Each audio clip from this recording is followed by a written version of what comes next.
Hello everyone and welcome to Fit and Field on the campus of the Holy Cross Crusaders here in Worcester, Mass. I'm Pete Royce, working alongside, as usual, Jim Andrioli.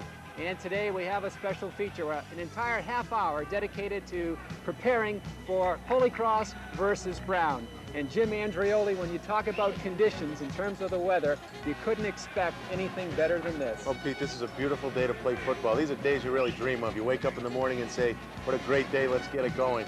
And I really don't think the heat's going to be a factor. It is 76 degrees, but they tell you they're in mid-season form, they're in good shape, and I don't think the weather's going to have a factor. But well, we will see, and in our half-hour program here today, we're going to feature a couple of interviews. I will have Ron Perry in just a bit.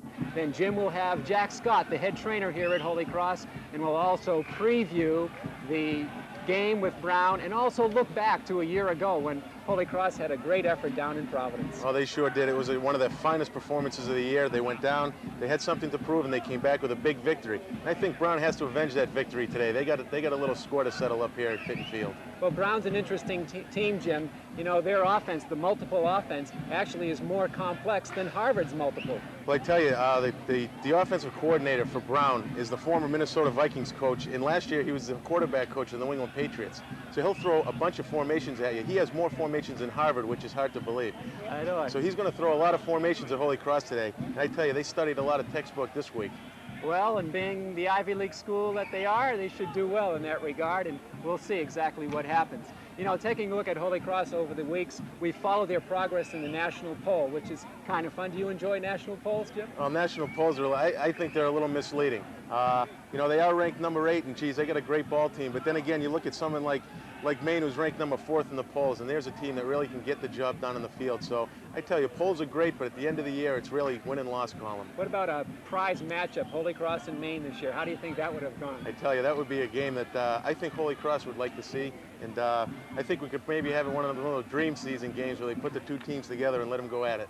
You know, that Maine team is ahead of Holy Cross in the Lambert Cup. Maine 1, Holy Cross number 2, which is another goal that Holy Cross is trying to catch them. Well, Holy Cross has had the Lambert Cup for the last 3-4 years, and I tell you, that's something they don't want to give up. That's a great honor to get in 1AA, being the best team in the East, and they're going head-to-head against Brown, and Holy Cross is just trying to hang on. You know, speaking of Brown, it's a great series. But Jim, what's your favorite series in terms of Holy Cross versus an opponent? Well, without a doubt, it'd have to be the Army game. You know, you kind of go up on the banks of the Hudson, and the generals are up there, and the donkeys riding around with the knights on it, and it really is just the aura of the game. Really is spectacular. And this Brown series is an old one for Holy Cross as well. Sure is. This dates way back, and this has traditionally been a great series. The two teams play really tough. You know, the records may be a little lopsided this year, but I tell you, I guarantee it's going to be a good ball game. And talk about shootouts. In this series, in 1950, Holy Cross scored 62 points, and they took the Bruins at the time, 41-21. What do you think? High scoring today? Well, I think today is going to be a high scoring game. There's two quarterbacks that love to throw the ball. There's a lot of Holy Cross wants to gain a lot of ground yards. So I think you can expect to see a lot of points put on that board. Also working under the sunshine today, the officials. And how do you think they've done in 1989 in college football? Well, I think they've done a great job. You know, they don't have all the luxuries like they have in the pros with the instant replays and things like that. And the facilities that they have and the rules that they have to govern the game, they do a great job. They stay on top of everything, and they keep the mayhem in order out there. So those game officials will be working under the sunshine here at Fit and Field today.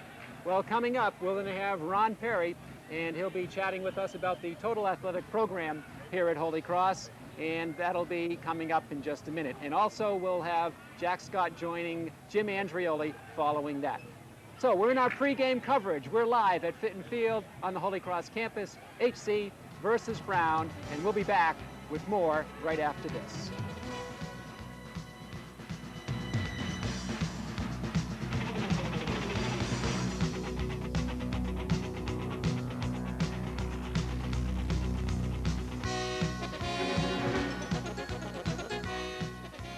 From the outside,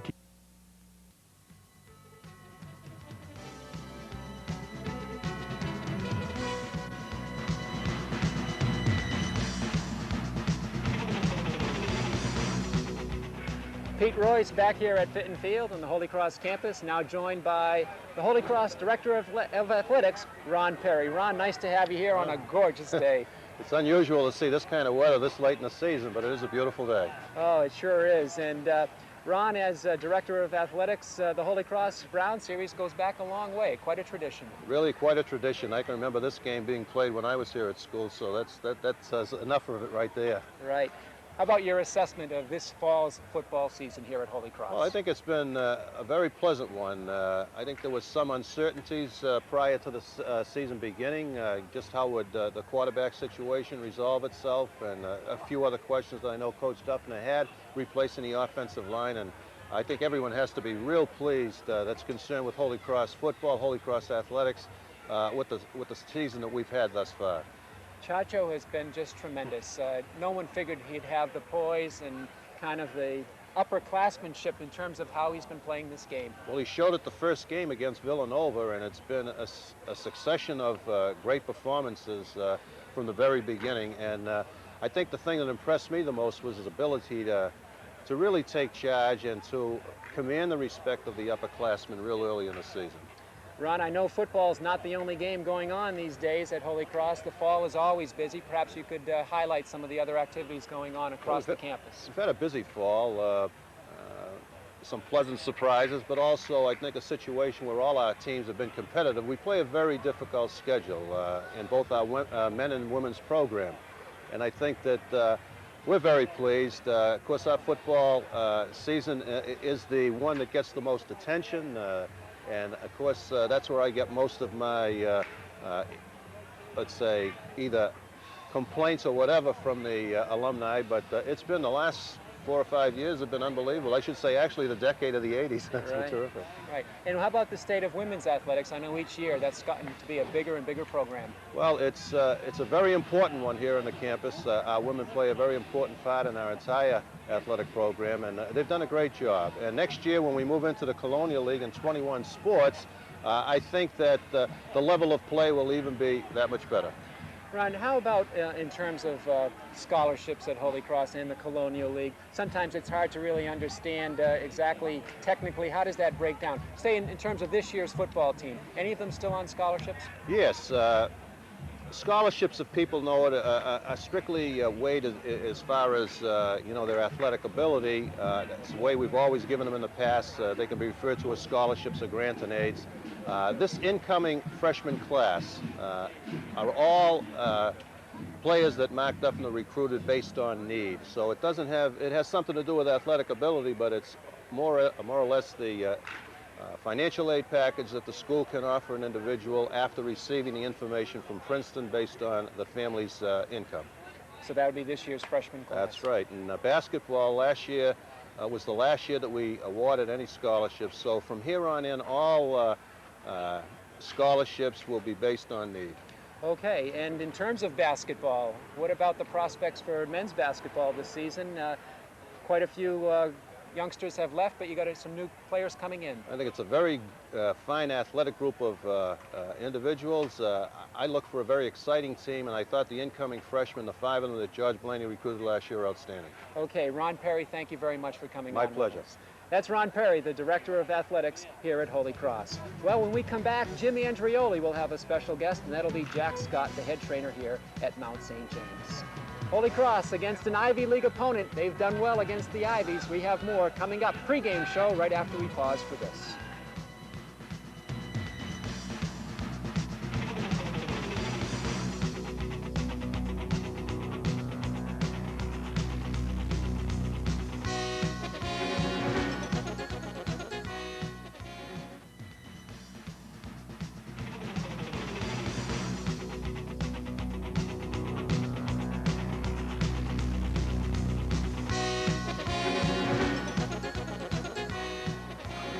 Well, undoubtedly, Holy Cross is one of those schools with many years of football tradition, going back to the Eddie Anderson era, the Neil Wheelwright era, and now the Rick Carter era, and now the Coach Duffner era. And one guy who's seen all the ins and outs, the ups and downs of Holy Cross football from inside the locker room is Jack Scott, the head trainer, now in his 27th year. Jack, good to have you on the show. Glad to be here. Jim, doesn't seem like just yesterday that you were playing for us. Yeah. Now I'm sitting here talking to you. It sure does. Right? Yeah. I mean, we got a lot of memories down there. One thing I'd like you to share with a lot of our fans out there that are watching today is you've seen a lot of things happen in Holy Cross that a lot of people have forgotten about, a lot of highs, a lot of lows, and some great experiences that we'd like you to share with us some of those memorable games or seasons that you recall is maybe your most memorable. Well, I think when I first started to work here, we played BC down here, and BC was like a 4 or 5 touchdown favorite. That was when John Morris was the captain. We had Jimmy Marcelino as a back. We upset BC, who at that time were almost headed for a bowl, 9-0. Another time we were 3 or 4 touchdown underdog against BC again with Stevie Hunt and those guys. Turned around and we beat them 35-20. Also beat down to BC one year. We beat the Eagles 30-29 with Glenn Verrett and those kids. Also, probably one of the highlights of the career was the 11-0 season a couple of years back with Gotti and Tommy Keller and all those guys. Yeah, that was really a great season. And how about Coach Duffner? He's done a great job with the team, and he really has the kids' spirits up. And how is he to be around all day? Great. He's a great guy, great motivator, great coach, and a great humanitarian. I mean, that guy, you'd be surprised what he does for people. Little things that people never make the paper. I mean, but he's always out there trying to help the guy that's down and out, or help some kid. He's just a great guy. Yeah, and I tell you, he's got a lot of wins under his belt for a guy in his 3rd year. And maybe you can give us a rundown on the situation with Holy Cross and the injuries that they've had in the past, and how they're faring up physically today against Brown. Well, the only one we have out today is Willie Bradford, who had that major reconstruction of the knee last year, and just hasn't responded as well as we had hoped. But Willie will be back in there before, I don't say this year, but I wouldn't be surprised to be back next year. Otherwise, we're pretty healthy. About the Willie Bradford story, that's kind of a tale that a lot of people don't know about, how he tried to come back, rehabilitate his knee, and maybe you can expound on that, as Willie's playing more of a leadership role now on the sidelines. Yeah, he worked awful hard after the operation and rehabilitation. Stayed up here, went to therapy daily, worked out, and he just didn't respond as well as he thought he was better than he really was. But now I think he's going to go back in and have it scoped again, and hopefully this will correct some of the scar tissue and stuff that is inside the knee. But he's a great kid. Yeah, he really is. And lastly, Jack, I'd like to say, you don't see too many late October days like this. You think the weather's going to have a factor? At the top of the show, I said no, because I think they're in mid-season conditioning, and so what do you think? We're in great shape, and one thing that's been in our favor this week, it's been like this all week. So I thought we were back in double sessions again on Tuesday and Wednesday where they worked them. Coach Duffner doesn't take anybody lightly. He doesn't, and he starts motivating those kids. After the game today, he starts looking forward to Northeastern right away. I mean, he's not one of those guys that does it 5 minutes before the game. That's right, and what greater place to hear it from a guy who's seen 27 years inside the locker room, Jack Scott. And Jack, thanks for being here today and sharing some of those great stories. Thanks for having me, Jim. Go back there and let's tape them up and get going. Okay. We'll be back right after this short break.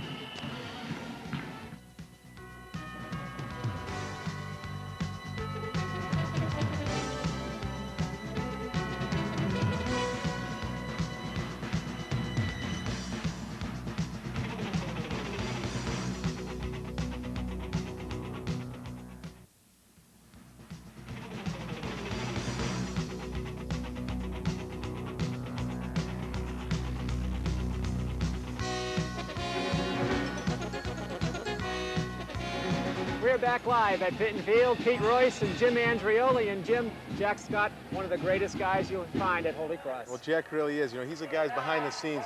The coaches can get him ready mentally every week, but physically it's Jack Scott and guys like that they put the tape on the ankles and they get them in the whirlpools and get people ready to play. And you won't find a guy with better stories and memories than Jack Scott. And I know he taped up your ankles a few times too. A few times. Okay, that's going to do it for this segment. Stay tuned for a recap of last year's highlights of Holy Cross and Brown, and then we'll come back and preview this one, Holy Cross and Brown 1989. Stay tuned for more, and here's a view of how it went a year ago down in Providence, Rhode Island. On October 22nd, 1988, Holy Cross traveled to Providence to face the Bears of Brown. From the early action, it was evident the Holy Cross defense came to play. Mark Koziak led that stop, which helped Tom Smith get the energy he needed for his sack number 1 in the afternoon. Following the sack by Smith, Scott Player forced a fumble that was recovered by Holy Cross teammate Jerry Tritley. And when they unpiled, the Crusaders had their offense ready to go. On this softened field from the rain of earlier in the week, Joe Segretti enjoyed a 23-yard touchdown run for his first of 4 6-pointers on the gray afternoon. When Darren Darrington sacked Bear quarterback Dan Rukamp, it was Holy Cross's first safety since the Bears game 2 years earlier to the day.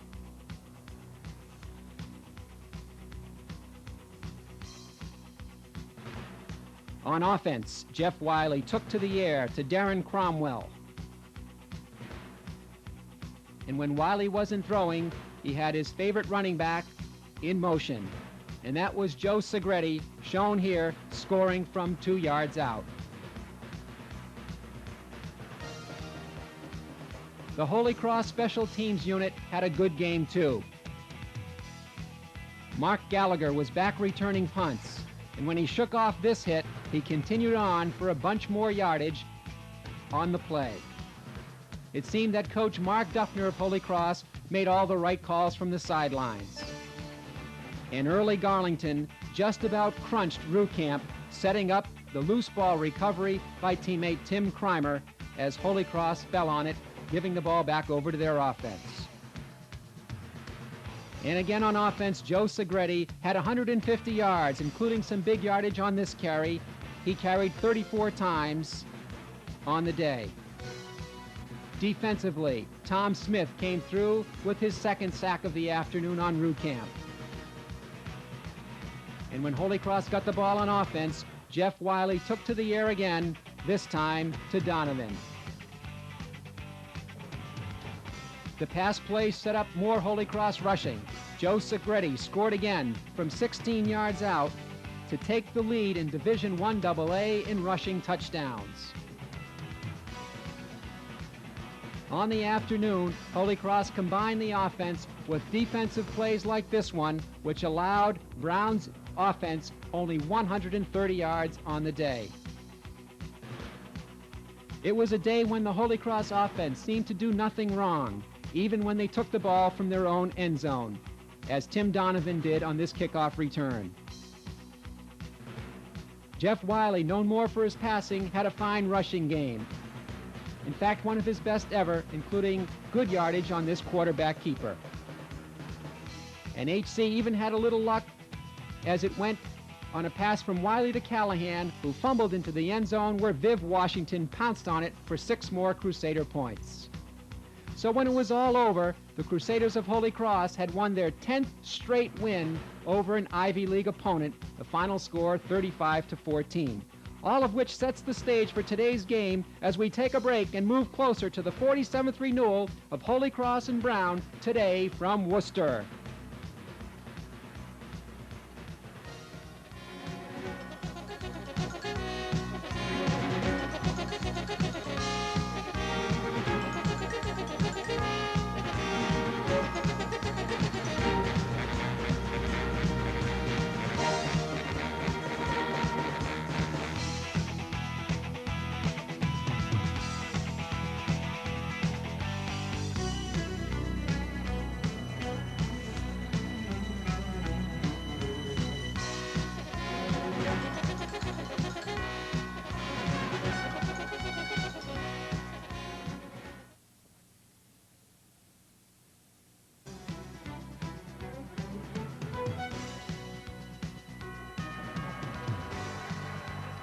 We are back at Fitton Field on the Holy Cross campus.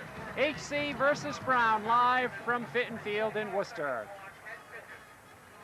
And Jim Andrioli, when we take a look at some of the key matchups in this one, how about the game that Craig Callahan had 1 week ago? Well, Craig Callahan was all over the field last week. He was playing sideline to sideline football is what he does best. He's great against the run, but he's also great agility. And last week he really controlled defense, and he's going to be a major factor today in Holy Cross's defense. He was Holy Cross Defensive Player of the Week, and a year ago against Colgate, he was Holy Cross's Offensive Player of the Week, filling in for the injured Randy Pedro. On a game like today, Holy Cross might be able to go to their bench. If they do, Mr. Jerome Fuller could see plenty of action. Well, Jerome Fuller is really going to come of age, I believe, today. You're going to see a lot of work on the ground by Holy Cross, and Jerome Fuller could play a major factor if they get ahead quick. He's going to have to get some experience, and I think this is the day. And who'll ever forget that 72-yard run from scrimmage, the longest of the season, against Villanova. For Brown, their star tackler is Pat Allman. Well, Pat Allman's a great defensive back, and he's got great defensive back sense. Chacho's going to have to be concerned where he is all day and just make sure that he doesn't throw into when he's in double coverage. And on offense for the Brown Bears, their quarterback, Danny Clark, has been learning their offense very well and has, in fact, come into his own. And there you take a look at the senior. Well, you know Danny Clark can throw the football. Last week he went 20 of 27. You know he's got great aim, he's got a great arm, and this guy can blow it wide open for Brown, so you got to watch him putting it up in the air for big yards. Holy Cross versus Brown as we come to you live from Fitton Field in Worcester. Kick off for Brown, deep for Holy Cross. Number 49 is Jerome Fuller. Number 1, Mark Gallagher.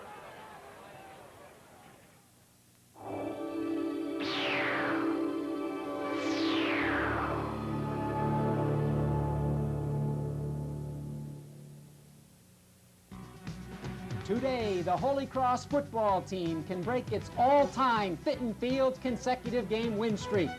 The 14-game record was set in 1924 by the Crusaders, who were then coached by Cleo A. O'Donnell.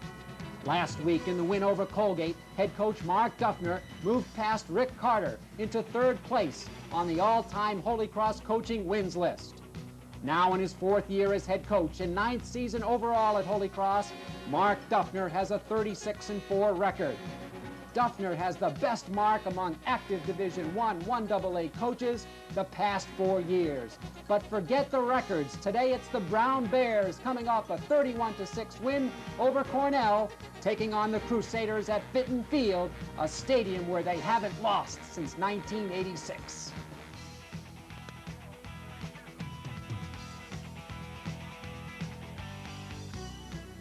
Pete Royce and Jim Andrioli back at Fitton Field, where Holy Cross just took the opening kickoff and Jerome Fuller brought it out to the 42. First and 10 Holy Cross from that point. Chacho at quarterback. The sophomore hits Pedro across the 40, right near the line of scrimmage. Well, you can see Holy Cross looking to go to the air right away, Pete. Randy Pedro could play a factor today. He was playing an outlet on that pattern. Chacho was actually looking for Vivian Washington 15 yards down the field. Wasn't open, so he got it out for Randy. Second down coming up for Holy Cross. They call it a pickup of 1. The Crusaders have 3 wideouts to the left. Lewis, Donovan, and Pedro. Gallagher split to the right. Segretti the lone setback behind Tom Chacho. Chacho for Lewis at midfield, and he's tackled right at the 50-yard line. On the play, Pat Allman, the defensive back who leads the Brown Bears with tackles so far in the season, as we take a look at the Holy Cross starting offensive unit. Where there's a front 5, the steel curtain, Ralph Riley, Joe Foy, Bob Laliberti, Kevin Kaufman, Ed Grass done a great job all year. The backs and receivers, Michael Lewis, look to have a big game from him today. Third down and 3. Chacho to throw again for Pedro, right off the numbers and incomplete. He had some daylight. He couldn't hold on before Brad Sidwell came up with the coverage. Well, I think that's just the thing about not catching the ball. As you see, Randy Pedro just he's not used to getting the ball thrown to him all that much, and that time came a little quick. As you see the defensive front for Brown with Reed Smith, who Coach Duffner calls a great defensive tackle who must be contended with today. So that defensive line has held, and Holy Cross will punt away as Mark Gallagher stands on his own 36-yard line. Back deep is Giardi, Greg Giardi for Brown. This is a great kick by Gallagher. Bounces at the 2 and goes into the end zone. Mark Gallagher was averaging about 30 yards per punt. He just let one go for 51 yards, his best by 2 yards on the season, and Brown will have it first and 10 from their own 20-yard line. So the Brown offense will go to work, and Danny Clark is their quarterback. Brown coming off the win a week ago against Cornell. Runs the multiple offense. They have a man in motion. That's John Skinner. Wayman Caldwell, the ball carrier. And they go out for about 3 before. That was Wayman Caldwell running. And Mark Koziak made the stop. There you see the Brown offensive line. Well, there's a Brown offensive line, and they'll come out with many formations. Sometimes they might have 3 tackles in the game, which will look odd, but they'll call it a tackle over. Usually it's a running formation, so look for that today when they get in short yardage situations. The quarterback, of course, Danny Clark. You're going to see him trying to throw a lot to Greg Girardi, who is his favorite receiver out in the flat. Look for those two to try to hook up on some big first down, second down yardage gains. Well, there was a penalty on that run. It was a face mask tackle, a non-flagrant foul. You see head coach Mark Duffner not pleased with that foul. It gives the Brown Bears a first down. 1st and 10 from their own 30. Once again in motion goes John Skinner. Wayman Caldwell again. Tries the right side. Wayman Caldwell, the ball carrier. And he picked up about 2.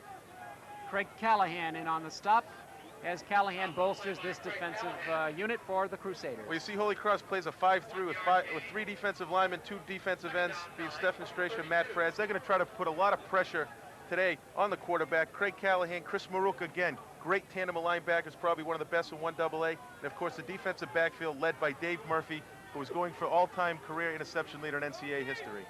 Clark trying to throw, and he completes it. Before going out of bounds was Jim Radigan. They say it's complete at the 35.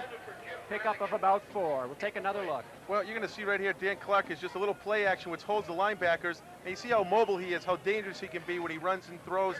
There he is, throws it. Didn't get much, didn't get the first down, that hit with a 3rd down situation. Holy Cross had a 3rd down conversion attempt, and it failed. And now we will see Brown go to work. 3rd down and 9. Actually, I guess they called that last pass out of bounds and incomplete. So it's 3rd and 9. Danny Clark, a straight drop. The rush is on. He's hit just as he gets it away. It's complete to Todd Roth, and he is stopped out there by Maury Bonner. Pickup of about 4. This will be, well, maybe 5 or so, will be short of the first down. And you're going to see Dan Clark taking a pretty deep drop. That was about a 6 or 7 yard drop. And that's going to allow the defensive backs for Holy Cross to get up on the receivers and the line to put a lot of pressure. So look for a lot of pressure on him today if he's going to drop that far back. Brown now, 4th down and 4. P.J. Sacco stands in deep punt formation. Gallagher is back for Holy Cross. Gallagher from the 32. Brings it out to about the 35 before he's spun around by Bill Evans of Brown, and Holy Cross will have its 2nd offensive possession of the day. And Halloween comes when, Jim? Well, that's coming up real soon for him. He's not wasting any time getting the mask on. 31-yard punt by Sacco, and Holy Cross with Tom Chacho directing the attack. Some pretty good numbers. 1st and 10 for the Crusaders from the 35. No score, just underway from Fitton Field in Worcester. Segretti takes it for about 3. Stop on that play by Alan Christensen of Brown. You see number 31 from Derry, New Hampshire, Joe Segretti, leading the team in terms of attempts and total yards. Pickup of 3 on the play, 2nd and 7. Ball on the 37-yard line. Crusaders going against a slight breeze here at Fitton Field. Play action fake, and Chacho will throw. Lewis at midfield, a spin move inside Brown territory to about the 47-yard line. Stopped on the play by Greg Fulmer, the defensive back for Brown University. Well, you're going to see here on a replay is what Holy Cross was trying to run was a little trap pass. You see Kevin Kaufman pulling, and that time Michael Lewis sold the defensive back, thought he was going deep, came up short for a big gain. There he throws on a nice move to pick up 4 extra yards for a first down across the 50. The first down of the game for the Crusaders. Brown has won via a penalty against Holy Cross. 1st and 10 from the 47. Chacho has it deflected at the line of scrimmage. Coming through to make that deflection was Chris Raines, the defensive lineman. Raines used his height on that one as Chris goes 6'2". He's 255 pounds from Brandon, Florida. I tell you, it was a good thing Raines got his hand on the ball because Michael Lewis was going right towards the end zone for 6 points right there. Incomplete forward pass, 2nd and 10. Ball at the 48 of Brown. Tim Donovan goes to the top of your screen in motion. Joe Segretti, 45, slips just as he tried to turn, took a little divot out there. Brad Sidwell came up from his linebacker post to make the stop. Well, you know, Holy Cross, it looks like they're coming out these first couple possessions being a little bit timid. They're not really attacking. They're doing a little delay plays and more time-consuming plays. You're going to see here, it's draw play. It's trying to set up the defensive lineman to allow Joe to get some running room. I think what they have to do is come out and really attack this defense and get them back on their heels in a hurry. Pickup of 4 by Segretti on the play. 3rd and 6 for the Crusaders from the 43. Chacho to Lewis, he can't hang on. Lewis had a defender right with him, Brad Sidwell again. And let's see, maybe that was Givens. You're going to see this is just a quick little pot pass where they read it on the line. And geez, they thought they had it wide open. Ball was thrown a little bit high, and Josh can't lay out his receivers like that all day. That was Fred Givens on the incompletion. Mark Gallagher stands at his 44-yard line. Pat Ullman is back deep for Brown. Gallagher boomed a 51-yarder, and he hits it high. Ullman for the fair catch at the 12, and he hauls it in. So Holy Cross has punted twice on its first 2 possessions, and Brown has punted once. 31 yards for number 1 on that punt. And with the temperature in the mid-70s, not a bad day for these 2 young women or anyone who enjoy the sunshine here at Fitton Field. We've played just about 5 minutes. Brown has it from its own 13 as you move in close on Danny Clark, their quarterback. Once again in motion is John Skinner. This is Wayman Caldwell. Caldwell running against a tough Holy Cross defense. Well, you're going to see that defense again, that defensive front, and it really looks like Brown is trying to play power football. They're not coming out in any funky formations. They're coming out and just running the ball straight ahead at the 2 linebackers, Maruk and Callahan. They're trying to stop them. So here we see a total difference in offenses, Brown and Holy Cross. 2nd down and 6 for the Brown Bears. Ball at their 18-yard line. Once again, Skinner goes in motion. Hand off to Caldwell again. Caldwell, as we take a look at the Crusaders bench. It's Dan DeRazio there at the offensive line trying to tell him, I imagine he's trying to tell him to attack tougher, get in there, get in the faces, and open some holes to get the offense going. And that's a learning process right there. Chris Maruka keys the defense. 3rd down and 2 from the 22. Trying to stop Brown, and now the Brown Bears take a timeout. Timeout, Brown. Coach John Rosenberg on the far side in his 6th year at the helm of the Brown Bears. His team is not a bad football team. They are certainly not a hapless team. They have played well, actually led several games early on, lost 3 games by 9 points or less. And these kids are hoping that, I suspect, the Crusaders come out with a win here today at Fitton Field. That's a great point you brought up, Pete, about him having a good football team. I was talking to some of the Holy Cross coaches before, getting their views, and they said they are an up-and-coming team that gets better every single day at practice. So look for them to make some advances towards the late end of the season. Far side, as we said, Rosenberg in his 6th year installed that new offense a year ago. Feels that finally the team is coming into his own, getting it down, especially Danny Clark, the quarterback. 8:55 to go, first quarter. No score from Fitton Field. Now in motion goes Jim Radigan. Clark wants to throw, and he is going to be trapped in there, and he's finally brought down. Well, Tim Downing, I believe, made the first hit. Clark got away momentarily, but not totally, as Stephen Stration and Chris Maruka teamed up for the final stop. We're going to see the very end of this play as they corral the quarterback, and this is great pressure by Tim Downing here as he tries to get a hold of him, and in comes Stephen Stration to clean it up, and Dan Clark almost made a great second effort. P.J. Sacco, as we come back live, punts it away. Mark Gallagher trying to track it down. It'll go out of bounds on the far side right around the 40-yard line where Holy Cross will take over. Gallagher shaking his head. He would love a chance to run back any punt at any time. Oh, he's an exciting player, and he hates when people kick away from him. That's a credit to Mark. When a punter kicks away from you, you know you're doing something right. So, Mark, take that as a compliment. P.J. Sacco on the punt. Goes for 44 yards. And Holy Cross takes over. 1st and 10 from their own 39.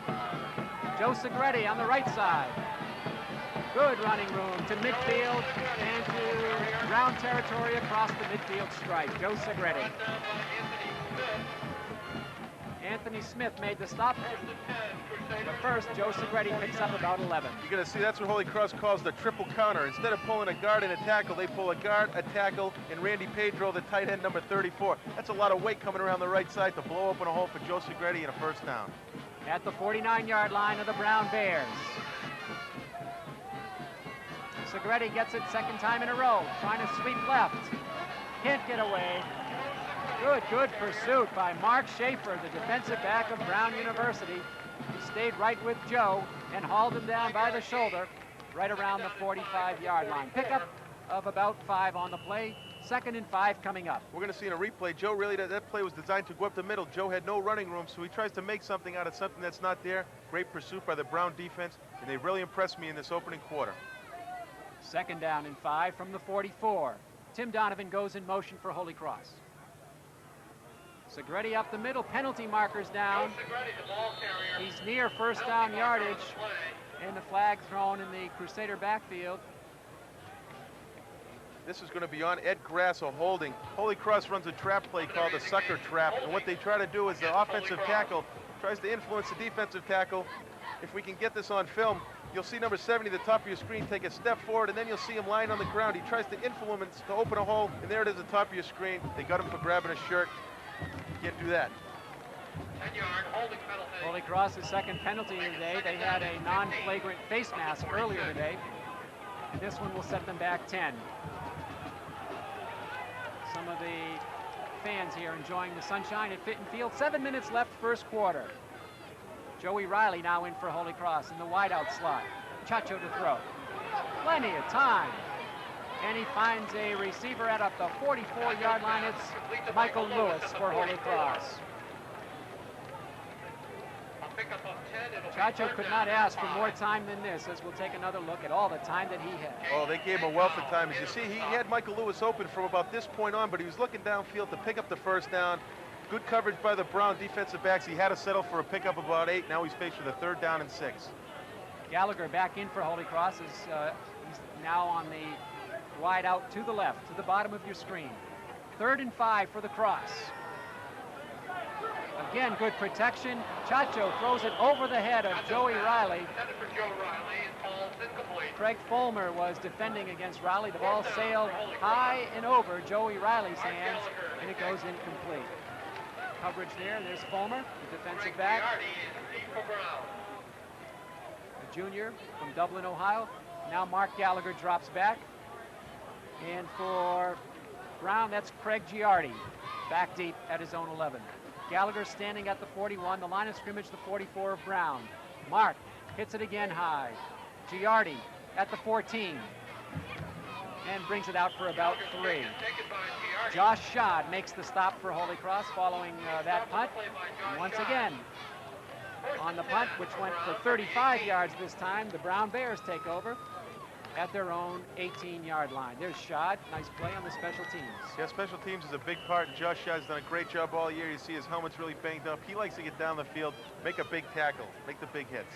And we hope you're enjoying all the action live over Greater Media Cable, TV 28 in Worcester. 1st and 10 for Brown. 6 minutes left, 1st quarter. No score from Fitton Field. Clark to Nick Battolato. And Battolato brings it out across the 20 to about the 23-yard line before Craig Callahan and Chris Maruka and Dave Murphy made the stop. Battolato with a pickup of about 5, as you see the junior running back returning to the huddle. You're going to see Brown runs a different type of a counter. They pull both guards, 62 and 68, to try to get around that corner, open some holes. And there you see him pick up some good yardage on 1st down, faced with a 2nd down and 5. Battletto, that is his first carry from scrimmage today. He's their leading rusher, averaging nearly 5 yards a carry. In motion is John Skinner. The handoff, Caldwell. Tries a slant off right tackle. Greg Callahan was there following the 3-yard pickup. Brown will now have it 3rd down and about 2. Pickup of 4, it'll be 3rd down and 1 from the 27. No score. 5 minutes to go, first quarter. 3rd down, call it a long one for the Brown Bears from their own 27. Skinner again in motion. Caldwell up the middle, trying to get the first down. Stopped on the play by Andy Hurt. Andy Hurts, good to see Andy back following that ankle injury a week ago. Sure is. Andy came off a twisted knee from the Army game, and he's a big contributor in the Holy Cross defense. And I believe Brown just picked up the first down, and you can see that professional type offense that Brown's running, where it's kind of, they call it the Dallas trap, where they bring a guy in motion, send him up the middle, try to trap it back. And I believe they did get the first down on this. They will bring the sticks out just to be sure, as you see the crew come in. They stretch it out, and there you see it. 1st and 10 for the Brown University Bears. Both teams playing most of their offense on their own side of the 50. Holy Cross entered Brown territory once. Brown has not crossed the midfield stripe yet.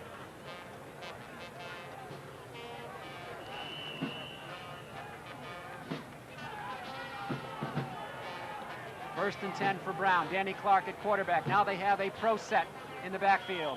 Flags down, stopping this play. Skinner, the ball carrier. There's a penalty marker on the play. It was Skinner who got the call. This could be against the Brown Bears. They went to a different set that time, the pro set with 2 running backs. Not sure they were lined up correctly. Yeah, they'll come out with just a whole bag full of formations. They'll probably run 30, 35 formations in one game, and they'll probably run the same play maybe once or twice out of the same formation. So they're a tough team to study and get a key on, and you're going to see a lot of that today, a lot of different formations from Brown. Referee John Kubica showing the illegal motion against Brown. And somewhere in this crowd we have a youth group from St. Joseph's Parish in Auburn, the junior youth group. Not sure where they are, spread throughout the field, I guess. They're 7th and 8th graders from Auburn. As we have Brown now facing 1st and 15 following a 5-yard penalty against the Bears for illegal motion. By the way, only 2 first downs for each team thus far in the first quarter. Clark from Jackson, Mississippi. Now has Kevin Matthews and John Skinner in his backfield. In motion is Mike Giroux. The handoff, Kevin Matthews, and he's not going anywhere. Making the play was Ernie Garlington on there. Well, I said at the top, I said at the top of the show that you'll see a lot of that tackle over. This time they had a tackle over to the right side, and they ran to the left. I don't know why they'd run to the left when they get all that weight on the right side. Holy Cross just shut it down. Good defensive play by Holy Cross. Another loss on the play. Here you see Darrell Dees, who made the first hit. Coach Mark Duffner has to be pleased with that stop. 2nd and 15 as Clark takes a deep drop, and he's going to be sacked. Coming through was Andy Hurts. The junior defensive tackle from Schuylkill Haven, Pennsylvania, gets the sack. Well, you're going to see, again, there's that really deep drop by Clark, about an 8-yard drop. And Andy Hurts, with his great speed, which they missed last week, is able to break by his offensive lineman and bring him down for a big sack. They're looking at 3rd and about a half mile, Pete. That's right, Jim. It was a 12-yard drop on that sack. And Brown, thanks to that man, number 88, Andy Hurts, faces 3rd down and 27 from their own 12. Under 3 minutes to go, first quarter. No score, Brown against Holy Cross. Danny Clark puts it up deep on the right sidelines for Giroux. Overthrown. Double coverage by Greg Gibbons on the play, and also Darrell Dees. 4th And 27 for Brown as Giroux and his offense goes out. The punting team comes in for Brown University.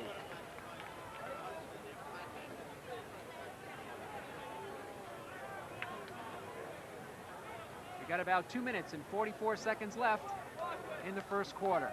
Standing in his own end zone is P.J. Sacco. Gallagher at the 45 of Brown. Sacco gets a good punt away, sends Gallagher to midfield. 45.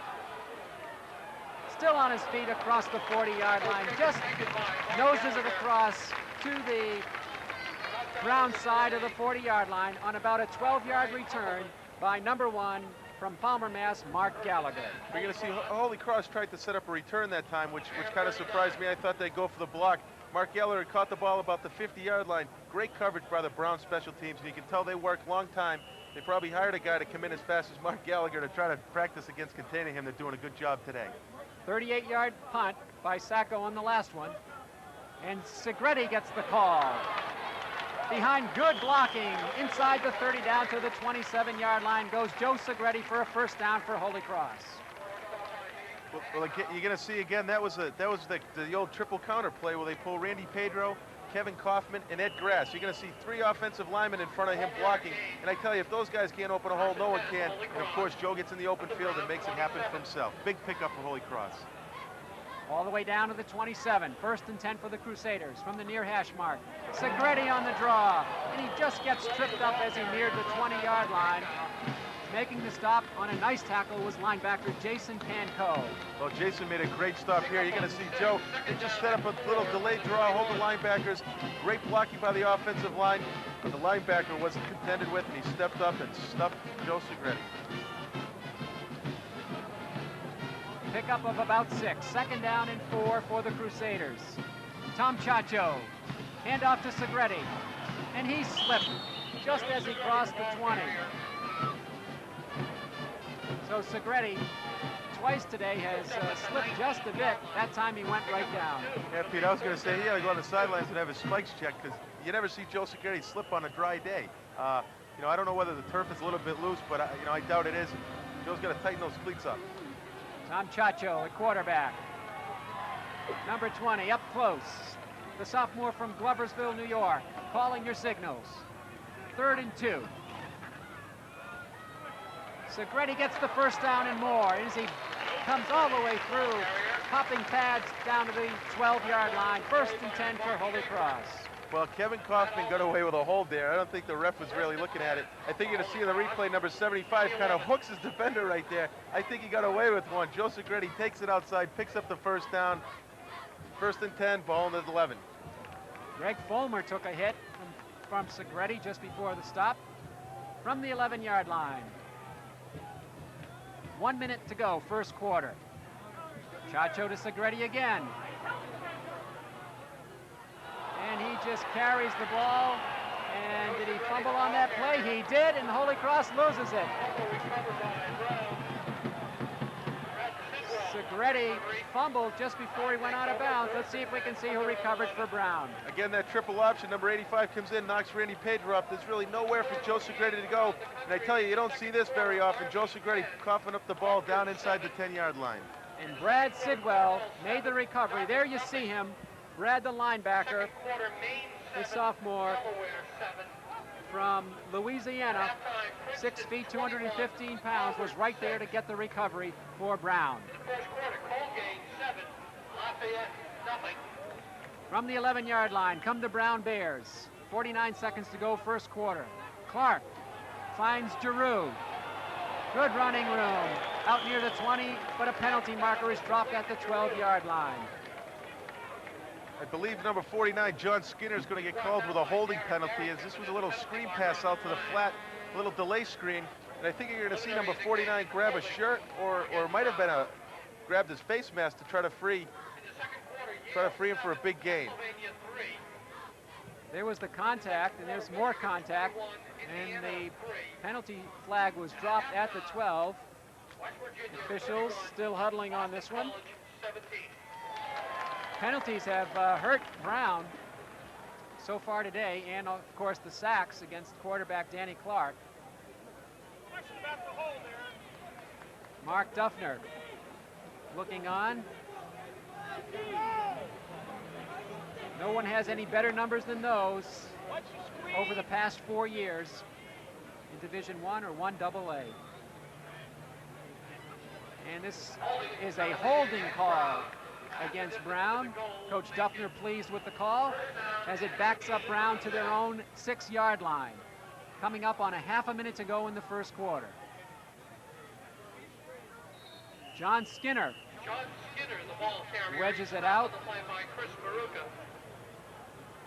For short yardage, Chris Maruka and Tim Downing made the stop. Pickup of about 4 on the play. And there's the clock ticking down. 11 yards will be put up on that scoreboard in just a moment as he picked up 4 on the play. 10 seconds to go, first quarter. And Brown in no hurry to get this play off. And the first quarter is over. So we've played 15 minutes from Fitton Field and Worcester. No score, Holy Cross and Brown. We'll be back to Holy Cross right after we take this timeout.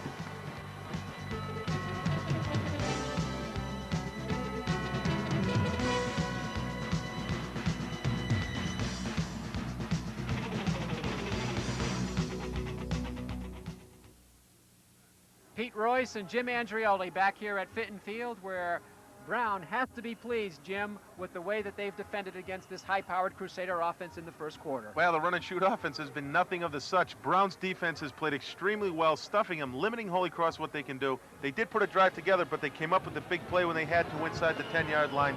Great first half by Brown. Second down and 11 for the Bears. Second down and 11. Matthews and Battalato in the backfield now for the Bears. And the ball is thrown on the flat to Todd Roth. And Roth comes across the 15 and out of bounds at about the 16-yard line. Chris Maruka and Dave Murphy converging on the coverage. Nice little pickup there, Jim. Yeah, there's not too many plays you can really call inside your own 10-yard line that are going to gain you 15, 20 yards. And that time they tried to run a quick outlet screen, and they were able to pick up a few yards, fish with a 3rd down and 6 situation. From the 16-yard line, Rodney Vincent now back. Some trouble with the snap, and let's see if Holy Cross has it. They do. Coming up with that football, I believe, 19-yard line. Segretti tries it up the middle. Segretti, the ball carrier.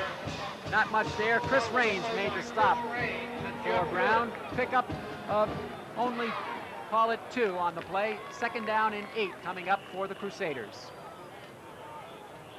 Coach Bob Bradley hopping up and down on that sideline next to Coach Duffner. I'm trying to decide if that was one in joy or one in anger. Like trying to get some spark going on the Crusaders. They've been a bit flat so far in the early going here. Second down and 8. Chacho flares it for Segretti, who makes the catch inside the 10, down to about the 8-yard line. Segretti did a nice little leap falling down that ball and try to run before Ron Dumanoy made the stop for Brown University. You're going to see no one runs a screen package better than Holy Cross. They practice this. They have a screen period of practice where all they run is screens. And they're going to see a little screen where Joe Segretti picks it up on the outside, trying to get in the end zone. But again, the Brown defense is playing tough, didn't let him in. That leaping ability of Segretti looked more like a power forward for Coach George Blaney's basketball team. Third down and 3. Chacho to Lavalette inside the 5 down to about the 3. First and 10 for Holy Cross. Chacho to Jack Lavalette. Greg Fulmer made the stop along with Anthony Smith of Brown. Again, another screen play. Holy Cross, I can't emphasize, works on these about 15 minutes of every practice. Jack Lavalette picks it, tries to get inside, but again, Brown defense hanging tough. They did pick up the first down, though. First and goal on the 2-yard line. Holy Cross has the ball on the right hash mark. Brown trying to get a player off the field. I think they did. Segretti gets the call down inside the 1, and he appears to be just shy of the goal line. Making the stop was Chris Raines and Reed Smith. The ball is set up just about at the 1-yard line. Pickup of 1 for Segretti. Second and goal coming up for Holy Cross. Lewis goes wide left.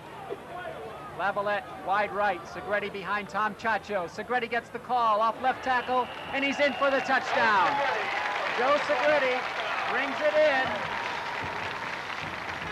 The crowd finally with something to cheer about offensively for Holy Cross as the Crusaders put it up on a 1-yard slant off left tackle by Joe Segretti. And what a great play, Joe. That was just a total power move. They said, Joe, here's the ball, make it happen. And when you give Joe the ball inside the 2-yard line, I guarantee you he's going to make it happen. And as you see on the scoreboard, 6 points on the board. Great play by Holy Cross and Joe Segretti. Scott Kania is in the lineup for Holy Cross to attempt the place kick. Gallagher will hold. The ball is down, the kick is up, and the kick is good.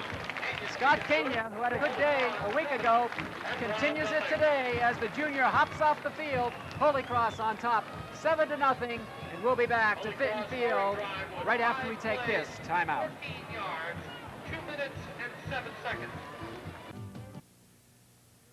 The Holy Cross scoring drive, 5 plays, 2 minutes, 7 seconds off the clock, 15 yards, capped by the 1-yard Joe Segretti TD run. Scott Kania has it teed up at the 35, back deep. For Brown is Fred Cooper and Nick Battalato. Kania comes through. This is going down in the direction of Cooper, who watches it sail out of bounds, and this one will be re-kicked as Kania hooked it, and it sailed out of bounds at the 24-yard line of Brown. Let's take another look at how Holy Cross finally managed its first score here today. Well, here you're going to see just power football on the goal line. Joe Foy blocks down. Joe Segretti just tries to go up and over and uses his strength against the strength of a Brown defender. And Joe Segretti won that battle. Now a 5-yard penalty and a re-kick from the 30. And Joe Foy celebrates it as maybe the youngest fan takes in the whole scene here at Holy Cross. Scott Kania now is at his 30-yard line. There you see the illegal procedure call for the kick that goes offside. John Rosenberg, head coach, in the white shirt there for Brown, hoping his team can stay close. Brown has always played Holy Cross tough in terms of being a real stickler in the series, Chip. Yeah, they sure have. And traditionally, their defense always seems to rise to the occasion of Holy Cross. Holy Cross usually gets off to a slow start. And if Brown can hold on the way they're going, it could be a long day. A line drive kick has Cooper at the 20. Still on his feet, across the 35, all the way out across the 40-yard line. Nice run by Cooper. That 5-yard penalty certainly helped as Cooper took the line drive, got a head of steam up, and wedged it out all the way across the 40-yard line. We'll see it again. Well, that's what happens. You see the ball's taken on about the 17-yard line, which gives Cooper a lot of room to run. And one thing happens when you get a penalty in the kicking game, especially kickoffs, you know the receiving team's going to have great field position as Cooper brings it across the 40 to the 43-yard line. Holy Cross cheerleaders on the sideline. 1st and 10. We have a new quarterback for Brown. It's Rich Willis. So Willis hands it off to Nick Battalato. Lewis getting the call at quarterback. This is 2 years in a row that Danny Clark has not gone the whole route. Last year down in Providence, Jim, Clark was injured and didn't play the whole game. Yeah, I'm trying to see if they're working on him on the sidelines, and I think if an injury occurred, it occurred on the fumble where Mark Koziak kind of slammed into his wrists, and that could be a bad sign for Brown. Pickup of only one, rather a loss of one. 2nd and 11. Willis. It's incomplete on the far sideline, intended for Greg Giardi. Out of bounds. Good Holy Cross pursuit on that far side. There you see Giardi returning to the Brown University huddle. So Willis at quarterback. He's a junior, 6'1", 190 from Houston, Texas. Filling in here for Danny Clark. Some of the Crusaders itching to play. Mark Duffner, game day. Tell you, there's a guy who I guarantee you has his defense prepared. He probably stayed up 24 hours a day getting ready for this Brown offense, and he's got his players ready to play. 3rd down and 11 for Brown from the 41. Coming down to the bottom of your screen is Nick Battalato, trying to turn it. He cannot get away from Darren Darrington, the junior from Miramar, Florida, right on the pursuit as he hauls in Battalato on the play. We're going to see the toughest thing about the Holy Cross defense is you see him get by Chris Maruka, but there's another line of defenders to get by, and that time he just couldn't get by number 37, Darren Darrington. P.J. Sacco stands in punt formation at his own 30. Gallagher hoping to return it. Low snap, nearly blocked, but he gets it away. Takes a bounce at the 33, a Holy Cross bounce to the 34-yard line where it's covered by Brown. Greg Patrick being sure no Crusader would pick it up and try to run. In the second quarter, Army 13, Rutgers 7 to nothing. These Crusaders with the lead. Hasn't been easy thus far. 14, Delaware, The Brown University 14. Bears. 21-yard punt only for Sacco, no return. Holy Cross has it 1st and 10, just inside their own 35-yard line. Harvard 6. Lewis and Gallagher split to the right. Donovan in motion.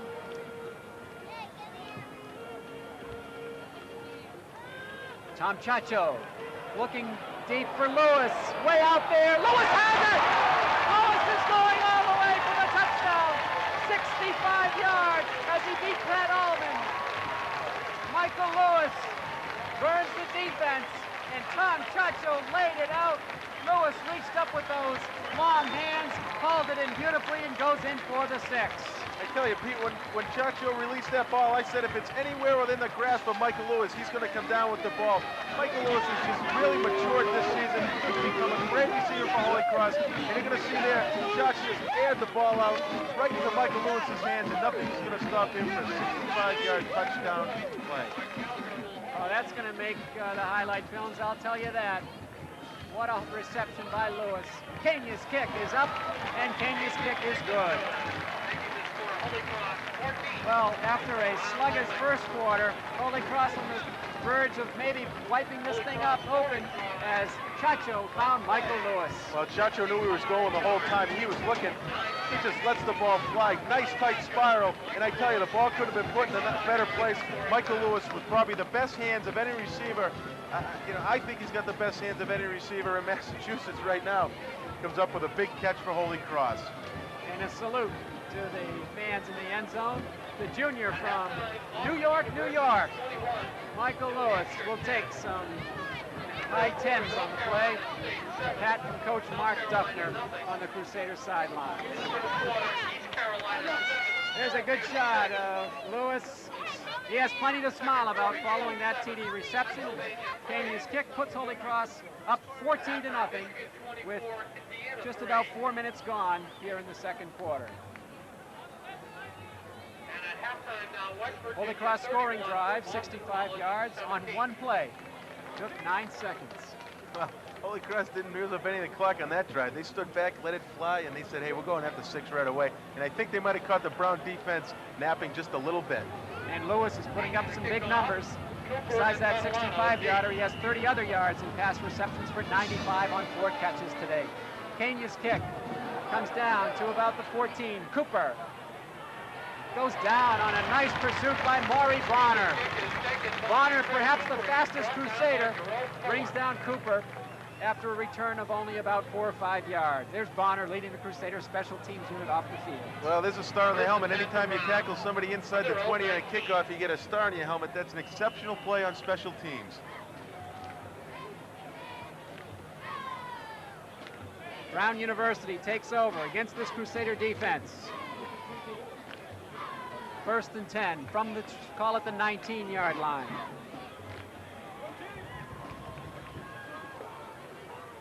And it's still Willis at quarterback. Swings one out to Cooper. Not much on the far sideline. Callahan making the stop. Yeah, there's Dan DeRazio. I don't know what he has to complain about. That play, he had listen up and see what he has to say. That solve it on trap pass protection. 4 to 6 does that.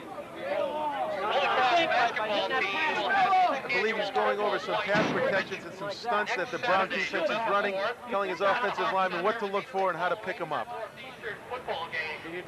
I know he said that something solved the problem, so I guess he's pleased with some strategy that he worked up on the sidelines. And now Coach Duffner with some strategic work of his own, chatting with Jim Grady and Chris Maruka. You know, one thing that's always uncertain is coaches prepare 5-6 days for a game, and as soon as the game starts, they can throw that book out the window because the opposing team might come in with a totally new offense. You never know, and they're going to see some things they haven't seen before, and that's what they're trying to avoid against on the sidelines. And Coach Duffner talking to Chris Maruka and Jim Grady. And on the far side, the Brown Brain Trust. 10 minutes, 43 seconds to go. Second down and 8 from the 21. Second and 8 for Brown from the 21 of their own 21. Skinner goes in motion behind Willis, the quarterback. Little dive play up the middle to Caldwell. Tries to come forward, gets about 2. Good Holy Cross positioning on defense that time is Caldwell had simply nowhere to run. Well, it surprised me that Brown's really not trying to open their offense up a little bit. They're staying with the quick hitting screens and the quick hitting dives up front, and that's something they have to do is really open it up and air the ball out and score against this Holy Cross defense. Third down and 6 from the 23. Again, Skinner goes in motion. Wayman Caldwell. Wayman Caldwell, the ball carrier. Again, not much running room. Stop on the play by Mark Koziak. Caldwell picks up about 2 more. This will set up 4th down for Brown. They got about 3 yards to go. Mark Gallagher, deep for Holy Cross. That's Mark Gallagher standing just on his side of the 50-yard line.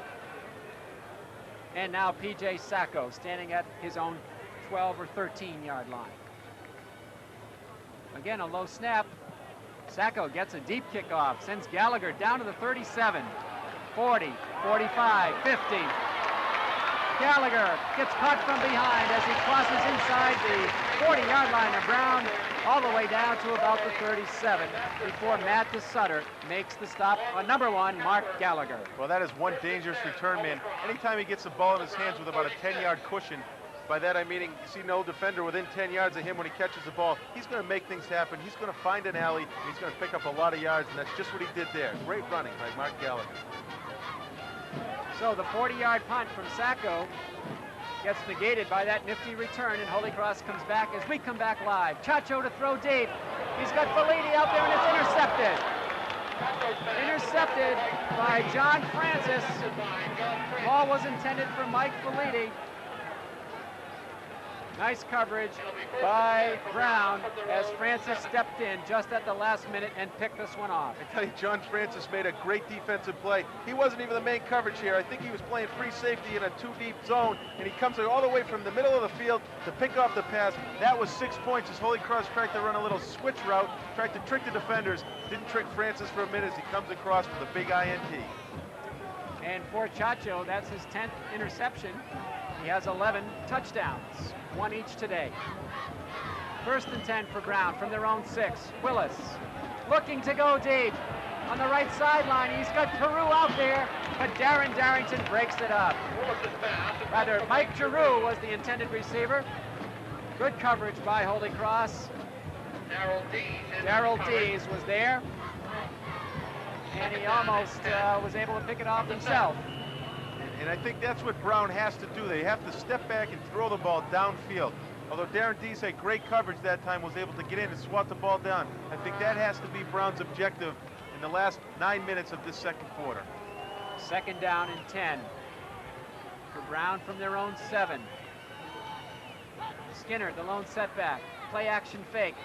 It swung out to Giroux, and he's going to go nowhere.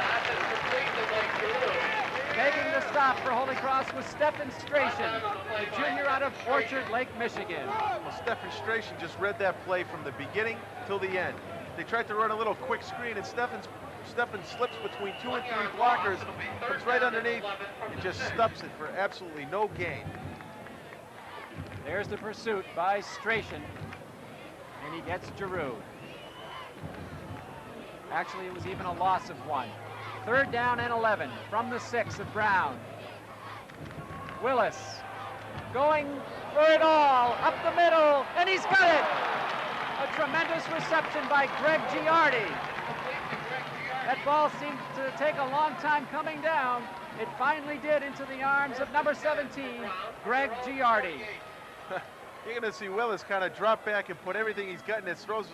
Quite a rainbow right here with a big arc on the ball, but that gives the receiver plenty of time to run under it in midfield for a big gain and a 1st down at midfield. That play covered 42 yards. Willis to Giardi, who spins the ball at the end. 1st down for Brown. Well, that gets him out of a deep hole. Handoff with good running room is Rodney Vincent. So Brown seems to have picked up a spark following that long completion. And Vincent, junior running back, gets another 1st down for Brown to the 34 of Holy Cross. Well, I think Brown did just what I kind of mentioned they had to do, was come out of that power offense that they were running, run a more delayed and wide open offense. And as you see, the last 2 plays, they've picked up about 63, 64 yards, and they're going in for 6. Not much of a wind to speak of here at Holy Cross. Flag's almost limp. Skinner goes in motion behind Willis. Reverses direction. Pitch. Battalato. Good running room. Still on his feet for another 1st down. Nick Battalato, the leading ground gainer for Brown, coming in with 329 yards, was stopped by Ernie Garlington and Darren Darrington. Again, Brown trying to run those plays that are wide open, stretch them out type things. They're trying to stretch out the Holy Cross defense. That time they were able to get a big gain out in the corner with a little flip pitch. And Holy Cross takes a timeout. Coach Mark Duffner chatting with Chris Maruca, Rick Shermilla, and also Jim Grady. Coach Pete McCarty joins in on a little talk. We're here with you live this week. Next week, we hope you join us too at 3:30 for our tape delay game as these Crusaders wind up their home season, Jim, against the Huskies of Northeastern. Well, people are going to get to see the wishbone again on Fitton Field, and I tell you, that is a great thing to watch. The wishbone starts to go, and it's really an entertaining type offense, and last year it was kind of a war down on the field between Holy Cross and Northeastern. And don't expect anything but this year. So Brown University has come into Fitton Field and has hung pretty tough. Day for sunglasses in a relaxing afternoon with 7:19 to go in the 1st half. Brown is driving. Now Holy Cross does not give up too many TDs. Back in their last 29 games, they've held their opponent without a TD in 23 of them, 23 out of 29 times. 1st and 10 for Brown. This is Waymond Caldwell. Good coverage by Holy Cross. That was Rich Flotto making the stop.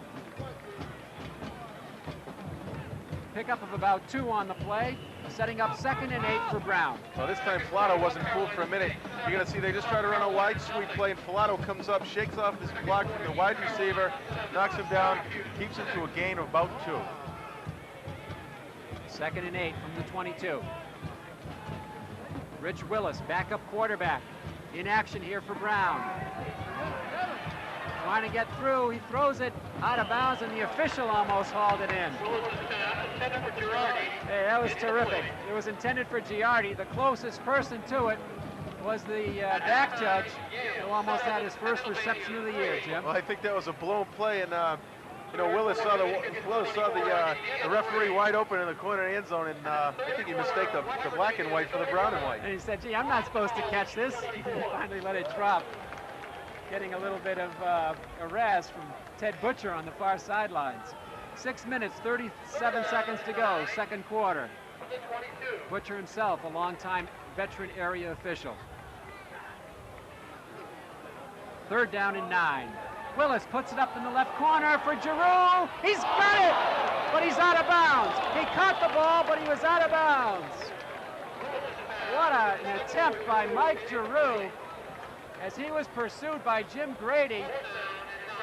And he came down with it, but he bobbled it when he crossed the end zone, so it goes incomplete and out of bounds. I tell you, it looks like that Russian circus just came to Worcester again on this play. I tell you, he almost came down with this ball, which would have been an amazing acrobatic catch, but it just squibbed out, and he thought he should have had it, but I think that was a little tough to keep a hold on.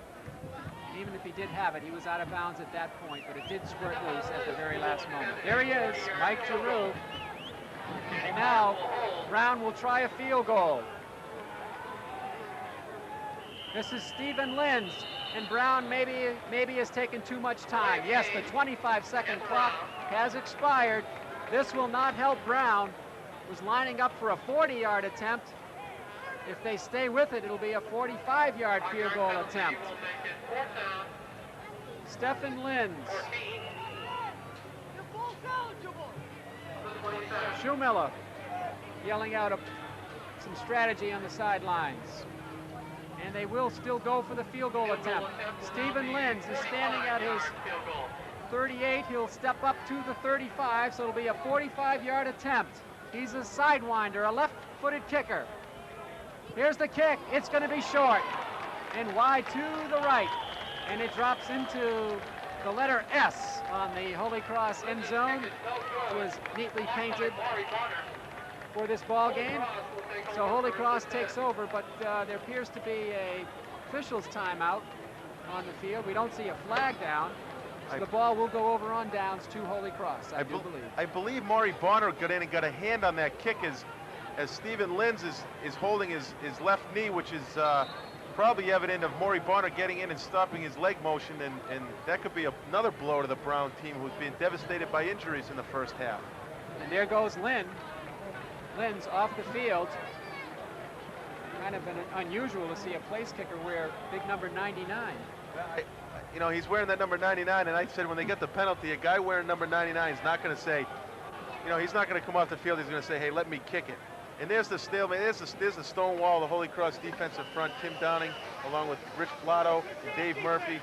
They're getting a lot of teaching down there, trying to get their minds together what happened on that last drive. 1st and 10 for Holy Cross from the 26. Chacho will step up and run. Nice foot movement across the 30. He gets about 6 before he's stopped by Mark Schaefer, the defensive back for Brown.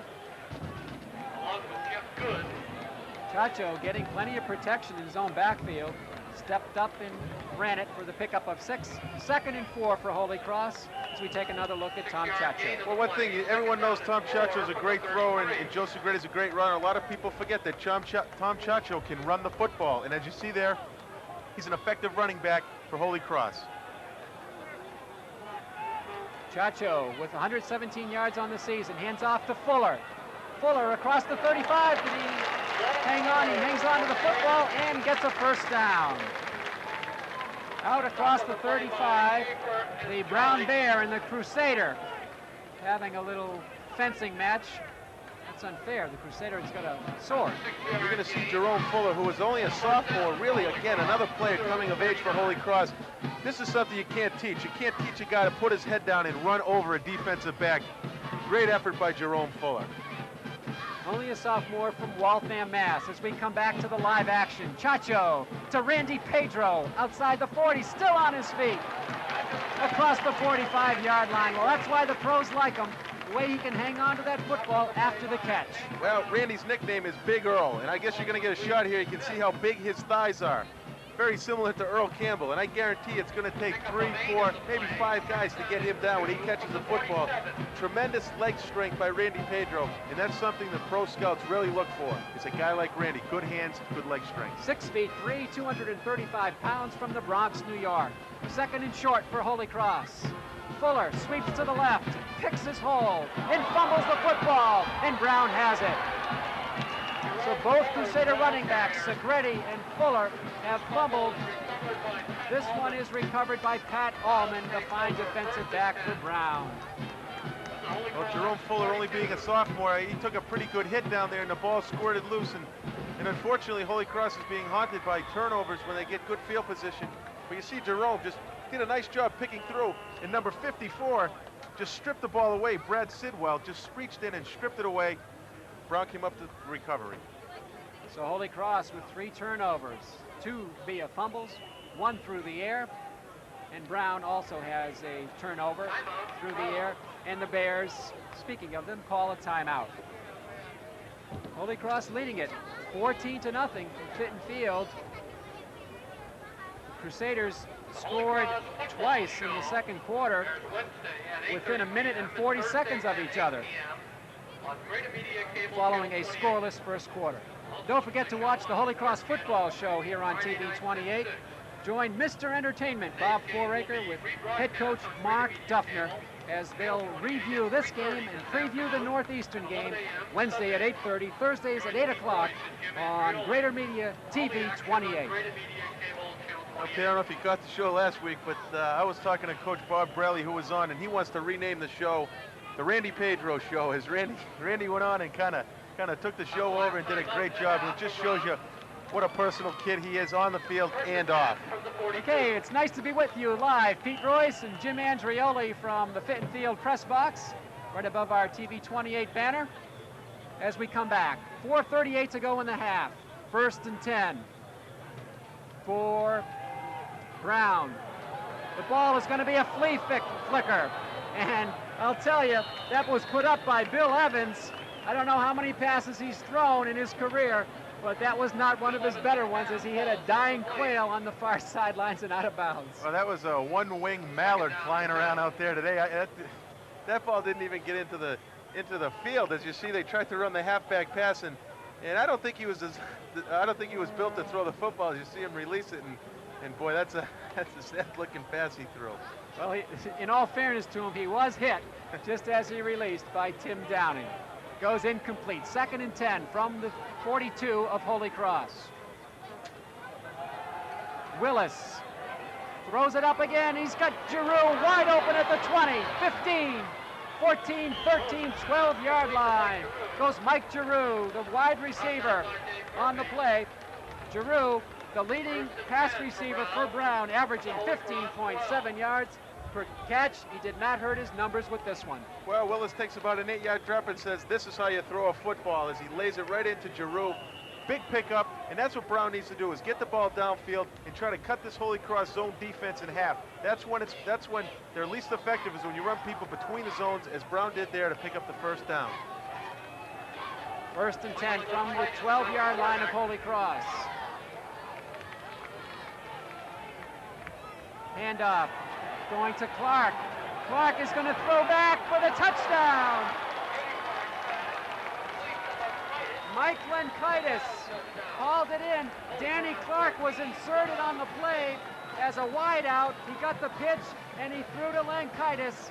And that one looked like it came out of Coach Rosenberg's special trick plays, and it worked to perfection, as you will see. I was just going to say what a great play calling he has called here. This is just one of those little trick plays where it's so tough to defend against. Looks like a screen.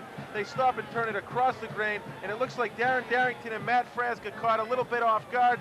That's the way Brown that's the way Brown is picking up most of the yards, running these little sneak plays. Big pickup, put 6 points on the board. And now Marty Kranz, the backup place kicker, will try to tack on a point. Kranz comes through. Let's see if he gets it. He did. So Brown goes 42 yards. 3 plays, 24 seconds off the clock, and they climb back in this one. The score here with 4:14 to go, Holy Cross 14, Brown 7. They are back in this football game, Jim. Well, Pete, did you notice who threw that touchdown pass? Danny Clark. You know it, yeah. And I'm trying to wonder if that was a ploy by the Brown coaches that caught Holy Cross off guard. Didn't know Danny was in the game. What a great pass. You wonder if he was injured or if that was just a ploy for having Clark set up that play. Because there you see him. I tell you, because they ran one halfback pass, and I don't know, maybe that was just a plot in the story that he almost threw it in the stands, so Holy Cross saw it again. They said, no, they're not going to throw it again. And then realized the guy's wearing number 11. It's Danny Clark. We better go cover the receiver, and it just wasn't in time. One of the airliner is making its approach to Worcester Airport on a beautiful fall day here from Fitton Field on the Holy Cross campus. Brown is in this football game, 14-7. Back deep for Holy Cross. Jerome Fuller to your left. Mark Gallagher to your right. Awaiting the kickoff from Marty Kranz, who just tacked on the extra point. Kranz comes through, kicks a high one. Coming down to Gallagher at the 15. Good blockers out in front. Nice tackle, however, by Jim Bailey on Mark Gallagher, as Holy Cross couldn't quite set up the return formation, and Gallagher gets about 10, 12 yards on the play. Well, this is going to be an interesting drive for Holy Cross coming off. You see they go without a huddle again, and they showed this a little bit last week, and they usually try to run a quick passing play out of this. From their own 28, Segretti will stay on the ground, cuts it, penalty marker down. Penalty marker was thrown on the 34-yard line. Segretti got good running room. There may have been a call against Tim Donovan, who was out there for Holy Cross. Yep, and again, I try to plot ahead, and I was fooled wrong. They usually throw out of it. That was last week. This time they try to run a draw. And you're going to see Tim Donovan on the top of your screen. I believe he's going to call with a hold right there as he grabs the defensive back, number 18, Mark Schaefer. Ref was right on top of it. Good call by the officials. There you see the referee, Lawrence Kukaka, marching it back.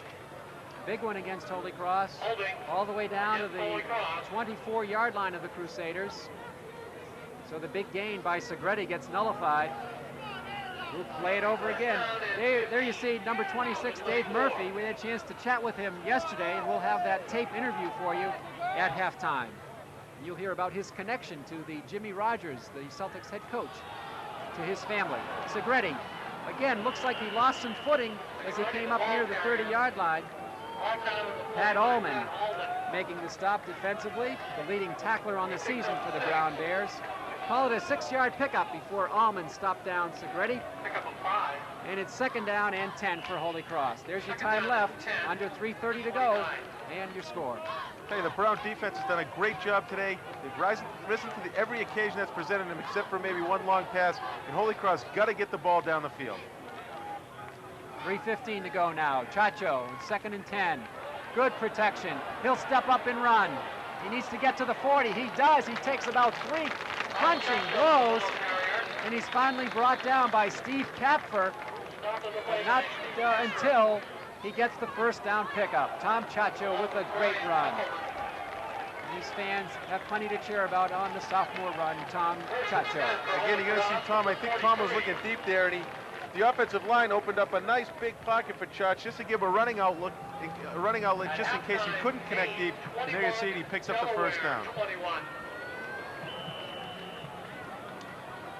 Tom Chacho now takes a timeout.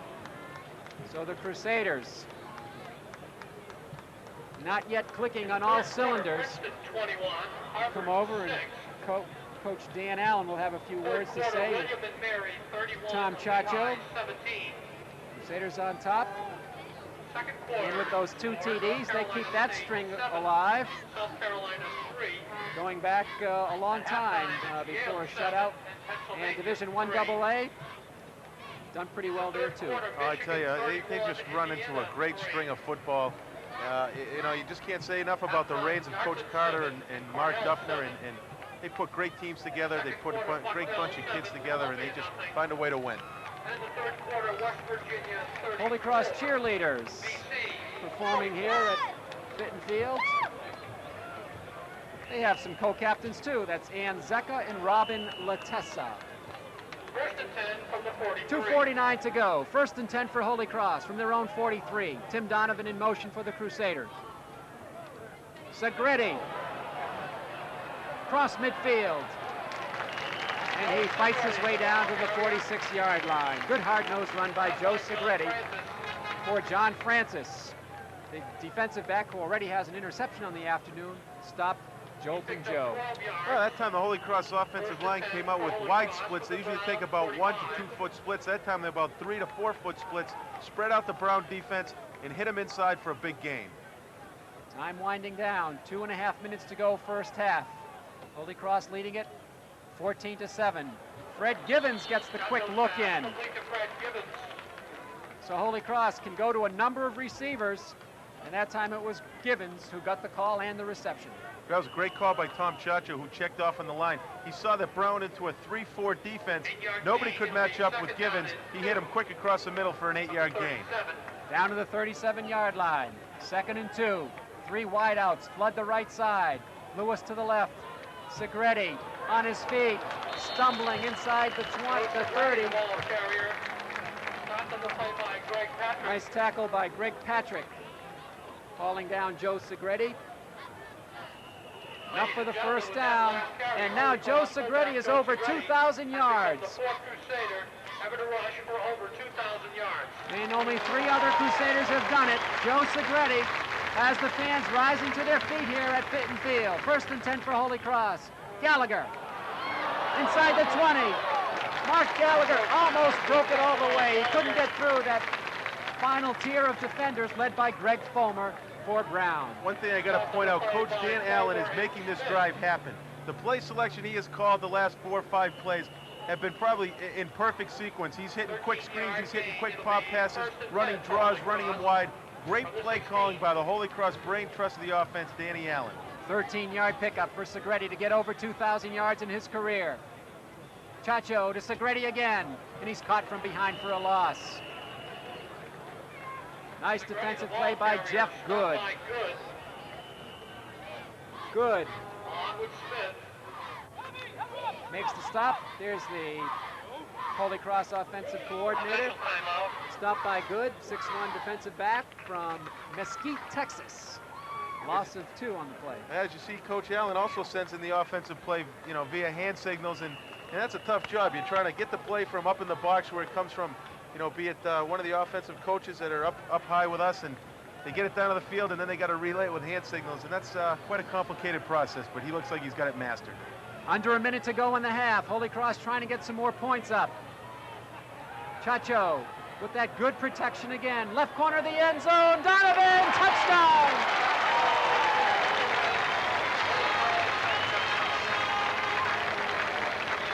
Tim Donovan gets greeted by the quarterback, Tom Chacho, as Donovan beat Greg Patrick for the touchdown in the left corner of the end zone. What a great call by Coach Allen. I said he put this drive together, but that was a great call. They ran that play. Tim Donovan went about 5 yards out in the flat by the sidelines. You're going to see here, and Chacho's looking at him. He's saying, throw me the ball, and all that was a bait to get the defensive back to come up and play him. Timmy Donovan broke in the end zone. Chacho lofted it for 6 points. Great play by Coach Allen and the Holy Cross offensive staff. So Donovan puts it through, rather Kenya puts it through following Donovan's touchdown, and Holy Cross stretches the lead again. 21-7 as we count it down just before the half, when some of these fans, I'm sure, will take in some of the surroundings here and perhaps go back to their tailgating parties, Jim. Well, beautiful day out there, and it looks like the lots are full, and we're going to see here again. What I mean by bait, when I said it earlier, was Tim Donovan just sits out on the sidelines looking and waiting for the ball. Number 22, the defensive back, just came up to cover him. Tim Donovan saw it, broke in the end zone, floated in for 6. That's a great play, and the bait worked. That time he bit, and Holy Cross got 6. So Donovan happy on the sidelines. The senior from Chalfont, Pennsylvania, 5'10", 185 pounds. That Crusader drive was 8 plays, 3 minutes and 24 seconds off the clock. The Crusaders marched down and beat the clock and the Brown defense as they marched 71 yards. Fred Cooper, Nick Battalato back there. Kenya has it teed up. There's your TV 28 scoreboard, 21-7. Holy Cross on top. Kenya from the 35. Cooper at the 14.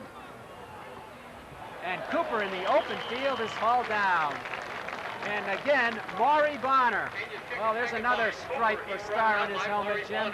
Having a great special teams afternoon. Well, Maury is He is probably the fastest guy in New England as an all-New England sprinter. He runs track in the off-season. He runs about a 4.3, 4.4 40, and I tell you, he comes down like he's shot out of a cannon. That time he got him inside the 20 again. Connor, 5'9", 175, the junior from Lufkin, Texas. There's your scoreboard, 39 seconds left, first half. Willis on the draw play. Battalato gets hauled down after a pickup of about 5. Fraz made the stop.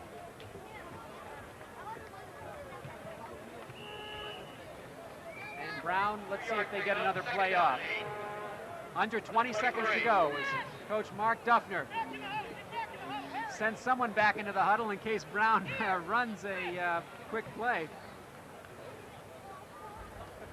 6 seconds to go, 5. And Brown will not run another play.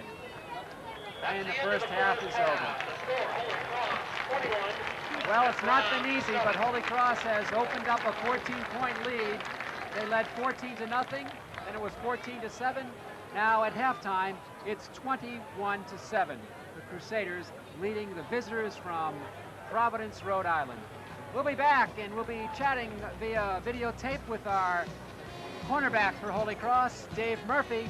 There's your score, live here from Fitton Field. The Crusaders 21, the Brown Bears 7.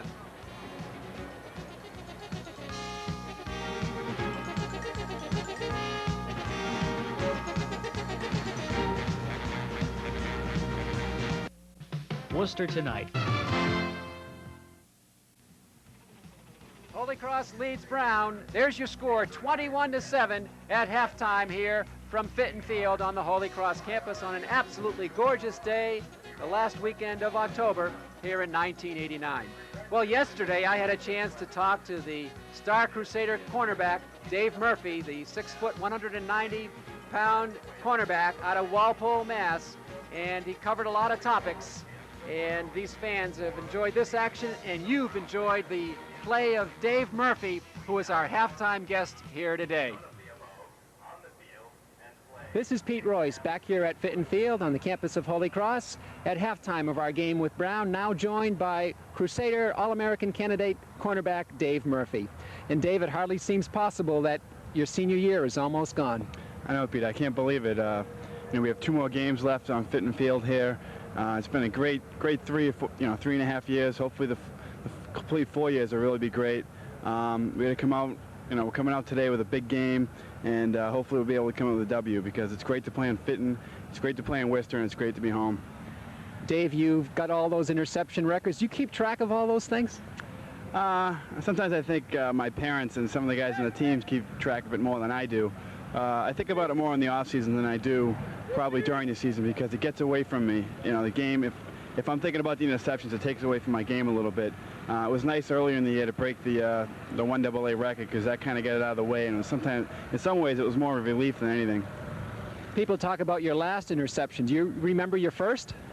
Yeah, I remember them all. I mean, there's been 27 of them, and I can tell you every one in clear detail. My first one was against Harvard my freshman year, and I can definitely remember that as well as any other one.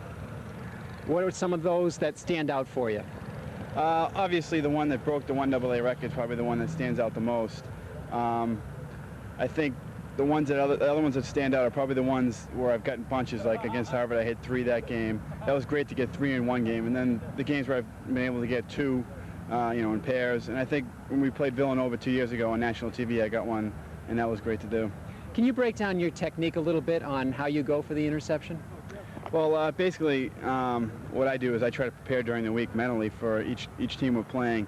A lot of teams have certain tendencies that we can try to counteract, and I can look for when I'm on the field, and if that'll put me 2 steps ahead of what I usually would be, that helps a lot, and I think that really helps me anticipate what's going to go on. I also try to get a good break on the quarterback and read which way he's looking. Now, you've also had 8 career block punts. I bet those make you feel pretty good, too. Yeah, they do. The coaches here really stress special teams and make it fun to play that. And when you block a punt, usually something big's going to happen, whether we'll score on the punt or the offense usually gets good field position. And, the ones I've been able to block, most of them have turned into points for our team, and that's what I like to do best.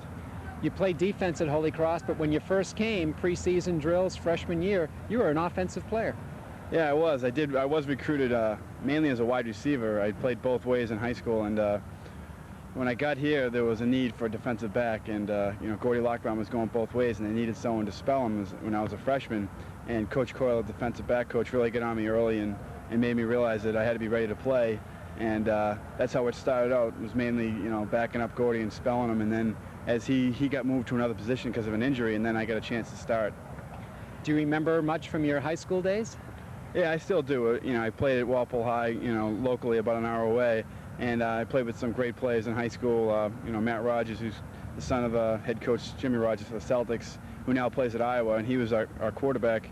And that's probably what got me the notoriety and got the attention from me, because I did catch a lot of passes and touchdown passes in high school, and that's probably why I did come here as a wide receiver. But when they saw I could play defense, they switched me too. And when did Dave Murphy know that he really wanted to play football? I started playing when I was about 8 or 9. You know, Walpole has a great youth program, and you know, especially at our high school, everyone wants to play for John Leaves, the head coach, who's been there for 20 some odd years. And it's built into the youth program that you want to play for Walpole High, and that's the way it was for me when I was a little kid. So that goes all the way back, and now you're at Holy Cross, almost finishing your career. How would you characterize this '89 edition of the Crusaders?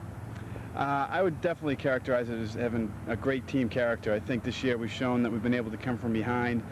We've really gelled as a team, because you know, you can think back to Lafayette, how we were down late in the game and ended up pulling it out when it really looked like we weren't going to be able to. We have played a few close games and pulled them out, and I think that's, you know, team character is probably the best thing that we've displayed during the year. And speaking of character, I'm sure some of your teammates look to you to provide some of that as one of the Crusader captains. Yeah, that was probably one of my biggest thrills, was to be named captain.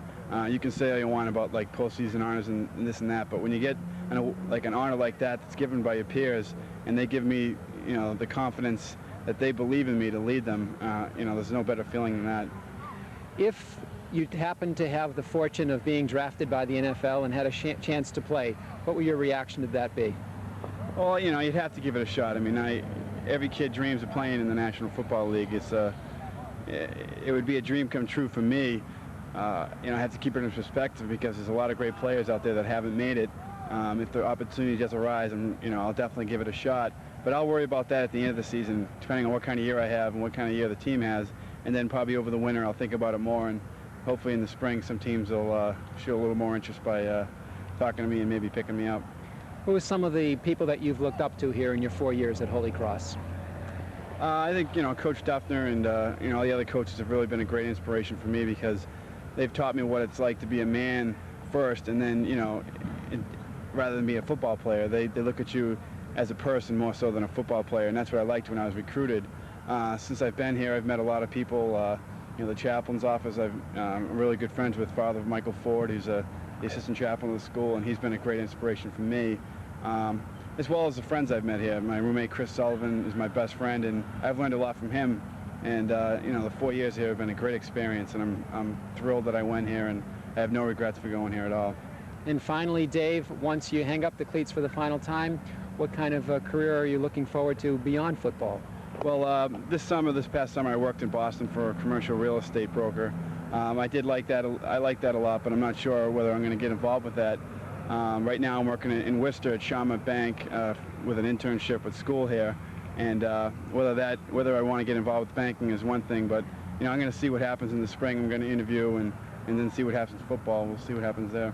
Well, whatever happens, thanks for coming on, and the best of luck in all your future endeavors. Thanks, Pete. That's Dave Murphy, who is an All-American candidate from his cornerback position here at Holy Cross. We'll be back to take a look at the halftime statistics of our game with Brown, and also some of the highlights from the first half. But first, let's pause for this break.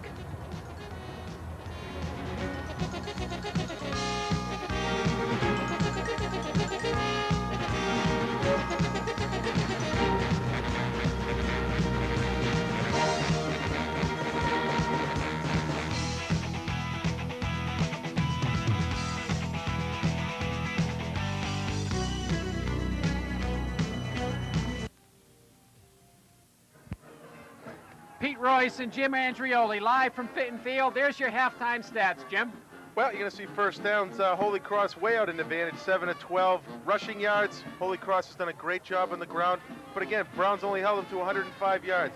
Passing yards, 154 yards. Passing for Holy Cross, 96 for Brown. 65 of Holy Cross's came on that one touchdown play to Michael Lewis. But the big factor is turnovers. You can circle that. 3 for Holy Cross, 1 for Brown. That could come back to haunt them. But Holy Cross seems to have good control on it. Time of possession, about even. So you see, Pete, the game's, although the scoreboard's a little lopsided, the stats, besides rushing, pretty much, they're pretty much fair. Brown has played a tough football game, and they've certainly had a few surprise factors going their way, with Willis in particular playing a good game in his substitute role. Holy Cross, though, got on the scoreboard first, and Joe Segretti was the one to bring it in. Well, Joe Segretti, anytime you get it inside the one, Joe Segretti's just going to put his head down, and he's going to get across the goal line any way he can. That was just power football. They said go right up the middle with it. Joe dove over the pile for 6 points, and it's tough to stop a play like that. Credit Holy Cross's offensive line. Shot here of the Holy Cross campus as we are live. So following that Segretti touchdown, Scott Kania came in and kicked it through, and he's had a couple of good fair afternoons today and last week. Yeah, Scotty ran into a little problems there a little early on in the season, and he missed a few extra points, and a couple of his kickoffs didn't go too deep, and the coaches kind of questioned if Scott should stay in as the kicker position. But Scott showed him last week. He said, hey, you've done a great job. This week he hasn't missed. All his kicks have been pretty good, and Scotty's really got his kicking game together, which Holy Cross definitely needs. The Holy Cross Marching Band on the field, directed by Bob Principe.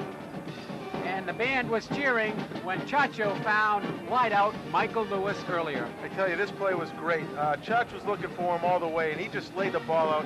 And again, Michael Lewis has just become a mature wide receiver for Holy Cross. He's worked hard in the offseason to get his hands and his speed where they're supposed to be. And I tell you, he could be NFL material in the upcoming years. But take away that 65-yard pass, and passing yards are just about even between Holy Cross and Brown. And that Lewis score came only 1 minute and 40 seconds following the Segretti score. And once again, Kania kicked it through, and the Crusader mascot and a bunch of fans here were very happy about it. Holy Cross led at that point 14-0 with 11:04 to go in the second quarter. Good shot of Bob Principe on the Holy Cross box there on the field.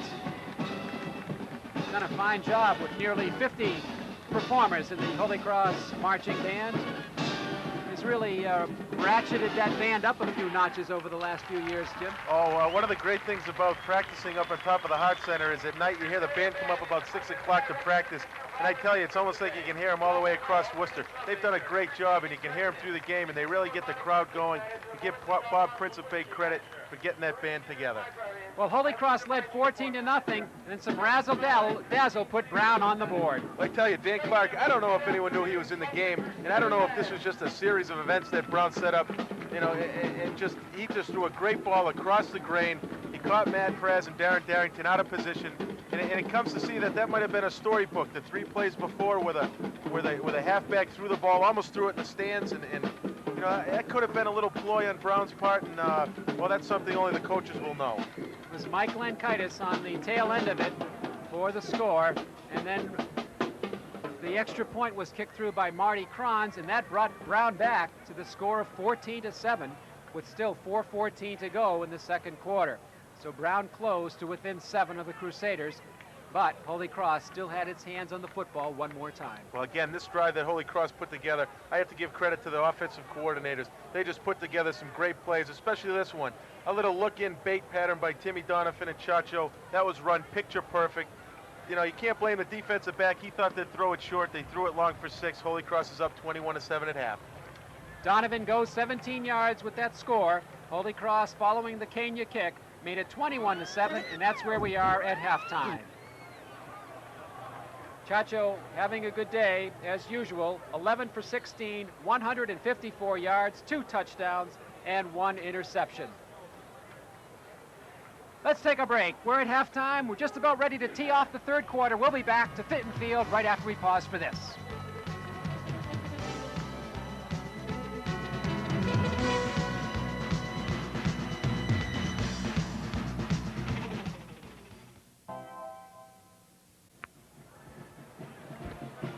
Jack Scott coming off the field. Jim, that was a great interview you had with him in the pregame show. Well, Jack, I give a lot of credit to him. You know, he's been here for so long, and he's just such a happy face. You come up during double sessions, and there's Jack, always with a little. He always jolts you with a little jab, and he keeps the aura in the locker room in practice times. He keeps it at an all-time great level, and just a great Holy Cross, another great Holy Cross person. Scott Kania kicks it off, sending Fred Cooper, down to the 9-yard line. Across the 10, across the 15, and he is stood up and sent back. And once again, Maury Bonner and Josh Schad teamed up on the stop.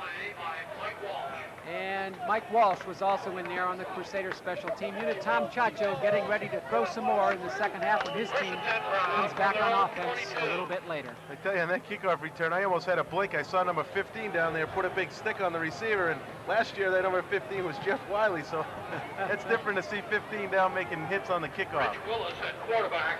Good time for the ghost of Wiley to return this Halloween area. 1st and 10 for Brown from the 21.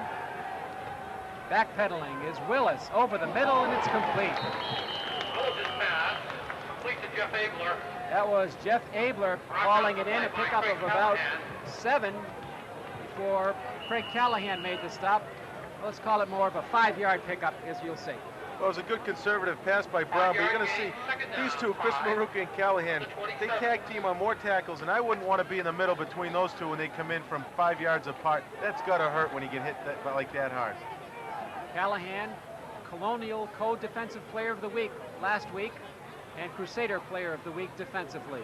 The pitch goes to Nick Battalato, and he's hit behind the line of scrimmage for a loss. Callahan once again making the stop for Holy Cross. Well, Callahan, Coach Duffner's linebackers have always been great athletes. That's one thing he looks in his linebackers. You're going to see here, Craig Callahan this is just athletic ability, getting to the football and making the tackle. He's going to try to get there any way he can, whether it's run through people, run around people, or jump over them. He's going to make the tackle. Callahan out of Newark, Delaware. 3rd and 7. The pitch comes to Vincent. Turns the corner and gets first down yardage across the 30 to about the 35-yard line before Ernie Garlington made the stop. From their own 35. And there goes Rodney Vincent, gets the first down. Vincent out of Cincinnati, Ohio. 1st and 10 for the Bears. They trail 21-7. Quarterback who's played since about midway through the first quarter is Rich Willis. Man in motion is Abler. Willis to throw. He sidewinds it complete to the 40-yard line. Goes to Mike Giroux. Pickup of about 5 on the play. 2nd down and 5 coming up for Brown. First possession of the 3rd quarter. That play there was just experienced by Giroux. He saw that Willis had absolutely nothing to throw at, so he came back to the football. Originally he was at 10 yards, came back to 5. At least he got a gain of 5 out of the play. Rich Willis at the controls for Brown. 2nd and 5. He steps up, and he's going to run for the first down. Out to the 48-yard line. Koziak made the play. First down for the Brown University Bears. They used to be the Black Bears, but obviously from that mascot, they're now the Brown Bears. That's right. You're going to see here the Brown offensive line doing a good job setting up a pocket for Willis, who doesn't see anything because of the great coverage by Holy Cross and decides to run it, picks up the first down. Koziak on the stop. Out to the 43, or rather 48-yard line. Jeff Abler, now the running back for Brown. The throw goes incomplete. Good pursuit by Andy Hertz, who hit Willis just as Willis released. There's Big Andy, junior tackle, 6'3", 240 from Schuylkill Haven, Pennsylvania. You're going to see Andy just does a great swim move by the offensive tackle, and that's one thing I think Holy Cross missed last week was Andy's quickness and his ability to get in the backfield and in the quarterback's face in a hurry and sometimes get those balls to be thrown in the stands like that one was. 2nd down and 10. Ball at the 48. Skinner in motion. Good cross action. Coming through is Kevin Matthews. still on his feet, down to the Holy Cross 36-yard line, maybe the 35. Rick Schumiller made the stop, but a first down run and a beauty that time for Kevin Matthews of Brown. Let's take another look at this one. We're going to see Willis fake the pitch, and he's going to hit number 20, Kevin Matthews, up the middle for a quick dive. That's what you call quick hitting football, and he just took that ball, ran through a host of defenders. In the last line, Rick Schumiller leading the gang of purple tacklers to bring him down, but not in time for a first down. Good possession here for the Bears. Joe Segretti, 84 yards in the first half, 2,000 yards in his career here at Holy Cross. Now, people like to razz Joe because they say he looks just like Coach Pete McCarty, and you can see the resemblance there. As a lot of times they're wondering if they're brothers. And many kids would love to be his brother. Joe Segretti, who has been the 4th Crusader to ever rush for 2,000 yards. The all-time leader, Gil Fenerty, starring in the Canadian Football League, leads them all, and Joe will have a ways to go to catch Gil, but may go over to second place before this season is over. Some of the crowd on hand at Fitton Field. Just an absolutely gorgeous day with the kids soaking up the sunshine and the mid-70-degree temperature, gentle winds, and a Holy Cross lead of 21-7. But Brown is driving. They've taken this third quarter kickoff and marched all the way down to the Crusader 35.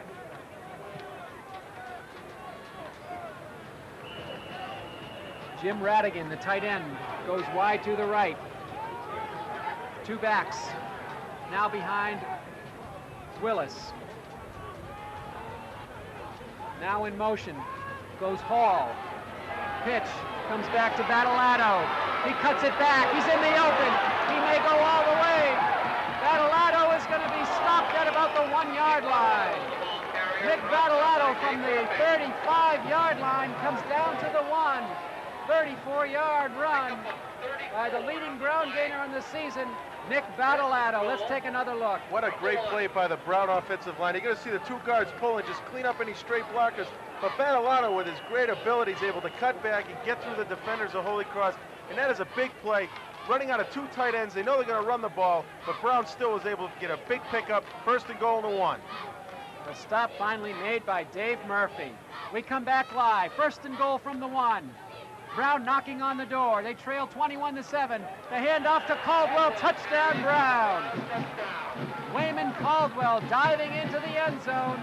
And Brown tacks up 6 more, 21-13. Holy Cross on top. I tell you, I am impressed with Brown, how they just came out in that opening drive and just marched down the field and put the ball in the end zone. I think Holy Cross might have came in a little bit flat off the thing. But you're going to see again, this touchdown is just power football. They just jump over the top and get in for 6. And again, a lot of credit to the Brown offense. They take the opening kickoff and go in for 6 points. See if they can tack on the extra point. Marty Kranz is in there. And we have an injured player on the field. It's a Brown University player down at the goal line. Cannot get a number on him. Being attended to against. Let's see if that might be Tom Condon, number 67. Pretty hard to tell. Scoring drive was 9 plays, 78 yards. Obviously, 45 seconds. they're working on his 1-yard run right by Wayman ankle or Caldwell. calf. And that is Tom Condon, the offensive guard, who's in quite a bit of pain. Condon, a sophomore from San Marino, California. 6'2", 235-pound offensive lineman. It looks like he's got a case of the double cramp, so the heat will have that effect. No matter what kind of shape you are, it takes a toll on the fluids in your body, and when you lack salt, that's what happens. You start getting cramps, and it looks like he's got 2 cramps in each of his calves, which that could be awful painful. Let's take another look and see number 67 on that offensive line. As Caldwell goes airborne into the end zone. Plenty to spare. And now Condon is up, slowly. Tom Condon gets a warm round of applause.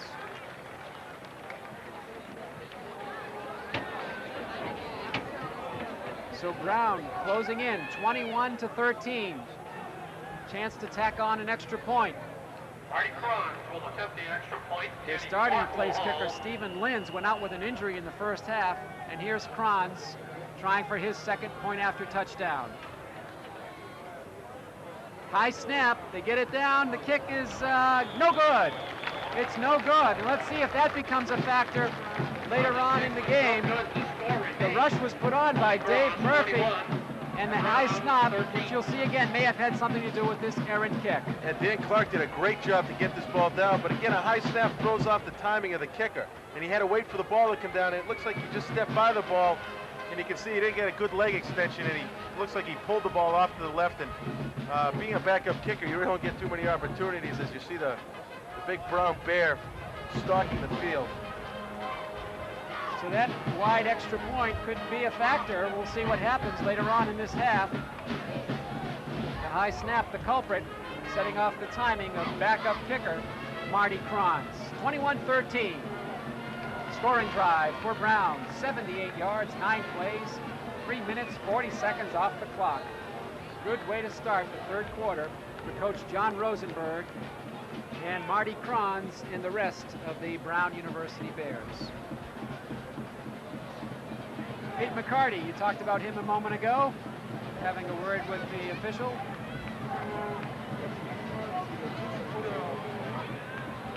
Well, Coach McCarty is just a real dedicated kind of defensive coach, and he takes control of the defense, he gets them going, and I think right there he's telling the official, he might have saw something that the official did, a little dispute, and I guarantee you Coach McCarty's going to lose that argument, but he doesn't lose many, I'll tell you that. Marty Kranz with the arm in the air. Back deep for Holy Cross, Gallagher and Jerome Fuller. Kranz comes through. Kind of a spinning kick. Fuller will let it go, and it goes out of bounds at the 15. Good heads-up play by Fuller. A tough ball to handle, number 1, and number 2 was heading for the out-of-bounds marker as the referee signals it. This will back up Brown 5 more yards. That was a good play. Oh, it could have been a risky play because the ball could have taken a quick bounce to the right, but still Jerome made the right decision. The ball's going out of bounds. Now expect Holy Cross to have good field positioning after backing this kick up 5 yards. Kranz will be kicking against a slight breeze. Holy Cross Crusaders, they dress about 95 players for the home games. There's a bunch of them behind the Holy Cross coaching staff. And Kranz checking his special teams unit in the huddle. Slow to break it, and now they do. Kranz, only a sophomore, 6'2", 185, is also a wide receiver, and he comes through at the 30, a short kick, hopping down to Fuller, who almost falls with it, but picks it up and runs across the 40. He's in the open, across midfield, down to the 40, and inside the 40-yard line goes Jerome Fuller before John Francis made the saving tackle on Jerome Fuller. Well, that was a play that Jerome almost bobbled the ball. He slipped right before he picked it up. But again, the short kick allows him to get a good return set up. And Jerome, with his great athletic ability, you're going to see here, he does a great job just to hold on to this ball as it looks like he lost his footing. He, comes up with the little shortstop grab there, and now he turns on the juice, and his running ability is able to pick up big yards. All the way down goes Fuller to the 37-yard line. We come back live. Segretti, pursuit on the left side. Spins inside the 35 before Mark Schaefer stops him just inside the 35-yard line. Well, Jason Panko, number 55, did a great job of pursuit. He came from the other side of the field to run down Joe Segretti, which isn't an easy thing to do. He's able to stick his helmet in and get in on that tackle. Well, they just announced a score. The University of Maine, which leads Holy Cross in the national poll, and the Lambert is trailing Delaware in the fourth quarter, 28-21 as we speak. Chacho back to the air, right side for Gallagher, who hauls it in at the 25-yard line. Stopped there by Pat Allman for Brown. Let's take another look at this one. We're going to see a replay. Chacho just got a little play-action pass to hold the linebackers again and hits Mark Gallagher on a quick slant in. Pick up the first down, and I guarantee the players on the field might have heard that score might have heard the main score, and that's going to throw a little fuel in the fires. They're going to want to rack up, they're going to want to get the offensive going and get in the end zone. 1st and 10 from the 24. Segretti the lone setback, 3 wideouts to the left. Segretti up the middle. Bounces off a Crusader down to the 20. Chris Raines makes the stop for Brown. Pick up a 5, 2nd and 5 for Holy Cross. Well, Joe Segretti, they're just trying power football, and anytime you get Joe with good momentum, he's going to push the pile back. Not only one guy, he'll push the pile back. That time he pushed it back 5 yards. Holy Cross has it just across the 20. 9 minutes, 40 seconds to go, third quarter. Holy Cross leading 21-13 over Brown. Donovan in motion to the top of your screen. Chacho with the option pitch. Segretti towards the 10-yard line and knocked out of bounds at about the 12. Should have enough for the first down. Knocked out by Anthony Smith of Brown. I tell you, I really love the play coaching that Coach Dan Allen's calling, the Holy Cross coaches. He's pulling plays out, and I guarantee you Brown never expected to see an option down on the 20-yard line by Holy Cross. They just don't run that type of play, but Coach Allen caught him off guard, able to pitch it, pick up the first down. Good play calling by the Holy Cross Purple offense. Chacho took Jeff Good right out of the play with that great quarterback option, and finally the pitch to Segretti. 1st and 10 for Holy Cross. Segretti up the middle, inside the 10. Segretti's the ball carrier. Pick up of about 5 once again before Good makes the stop. 2nd down and 5 coming up for Holy Cross. The ball at about the 7.5-yard line. This looks like it's just a little inside belly play with the 2 inside the guard and center just trying to push the middle out. They do a good job, pick up another 5 yards for Joe. Lewis wide left, Gallagher wide right. 2nd and 5. Segretti off right tackle. Not much, but he backs his way down to the 5-yard line. Maybe stretched it for another yard or 2. Good once again making the stop for Brown. 3rd down coming up for Holy Cross and about 4 yards to go. These last couple of plays, Jeff Good, bell must be ringing, so to speak, after hitting Joe Segretti nose to nose 2 times in a row. Call it 3rd and 3 from the 5. Pedro to the left, Lewis wide left, Gallagher to the right, the short side. Segretti behind Tom Chacho. Donovan in motion. Chacho for Gallagher.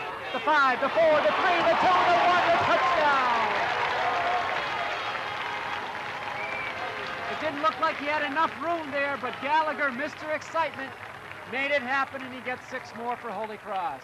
Well, that old quick look-in screen that Holy Cross loves to run. They love to run the screen, whether they need 15 yards, whether they need 2 yards. Chacho looked to his right, spin around, and just quick hit Mark Gallagher. Actually threw the ball a little high, and Mark, being a scanty little scat back, is able to sneak in the end zone for 6. With the final dive into pay dirt for Holy Cross. Scott Kenya on. Gallagher will hold. There's the snap. It's good. Kenya's kick is up, and that's also good. So Holy Cross matches the Brown touchdown and gets an extra point, which Brown failed to do on its TD. And Holy Cross opens up a 15-point lead with 8 minutes and 19 seconds left. As Holy Cross leads it 28-13.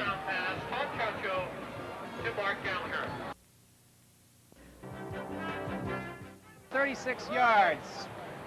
Gives this youngster something to wave that pennant for.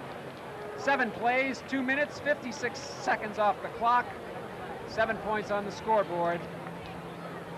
As Gallagher scored the TD, Kenya tacked on the point after, 28-13. Well, if you like offensive football, this is great. This second half, they opened up. Brown went down, stuck into the end zone. Holy Cross came back, stuck into the end zone. Who knows what's going to happen in this series of downs? So the offense, which was very quiet in the first quarter for both teams, has begun to have its effect here on Fitton Field, and we've had quite a few points in the third quarter. Cooper from the 5.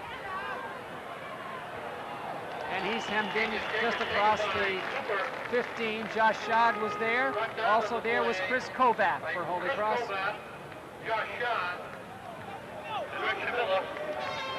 By the way, Joe Segretti on the afternoon, 31 yards in the last series, 115 on the day, well over 2,000 in his Holy Cross career for the junior out of Derry, New Hampshire. Here's number 31.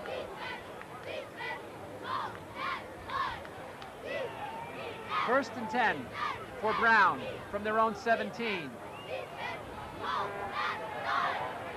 Rich Willis finally throws to his coach.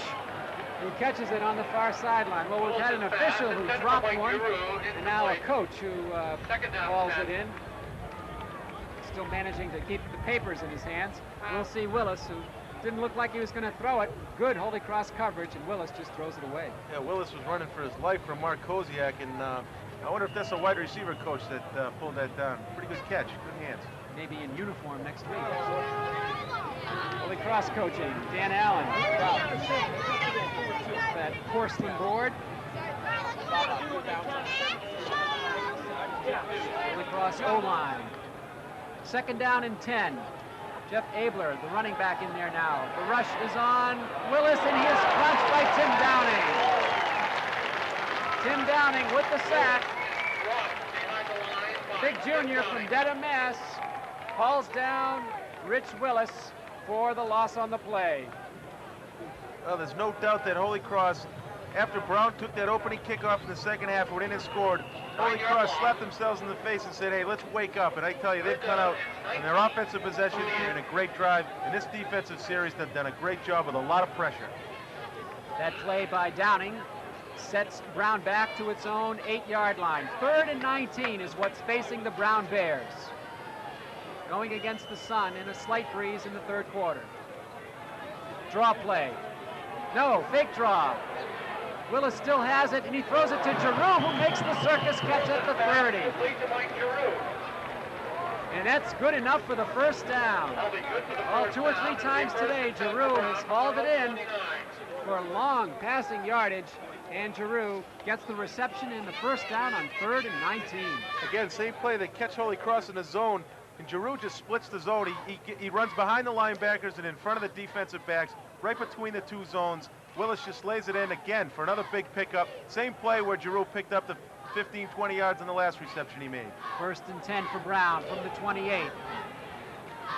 Willis to Skinner. Short yardage on the right side. Tim Downing, Stephen Stration, Chris Maruka teaming up for the stop. Call it a 2-yard pickup, 2nd and 8 coming up for Brown. And hello to you. 3-yard gain, 2nd down and 7 from the 32. 6:25 to go. 3rd quarter, Holy Cross leading it 28-13. Willis has done a good job since taking over at the quarterback controls. He's shown he can throw the football. Kevin Matthews and Wayman Caldwell now set behind him, and Skinner goes in motion. The handoff comes to Matthews. Across the 30 to about the 32. Willis, as we said, putting up some good numbers. He's thrown the ball 11 times, 7 completions, 104 yards. We're going to see the replay, and Willis is doing a good job at quarterback, and this is just a little belly play where it's designed to go inside, but they bounce it out. Good pursuit by the Holy Cross defense. Darren Darrington coming up, Mark Koziak to put the stick on for no gain. Another 3rd down play coming up for Brown. Play action fake, Willis to the air. He's got a reception again for the 1st down. Again, it's Mike Giroux. Well, Giroux having a great afternoon. He's their leading receiver, coming in with 16 catches for 250 yards on the season, averaging 15.7 per catch. I tell you, you won't see this too often. Make a tape of it. Man-to-man coverage, Giroux and Murphy. Giroux beats Murphy to pick up the 1st down. I guarantee you that won't happen again today. Dave Murphy's not going to let it happen again today, but great job by Giroux. 1st and 10 for Brown from their own 41.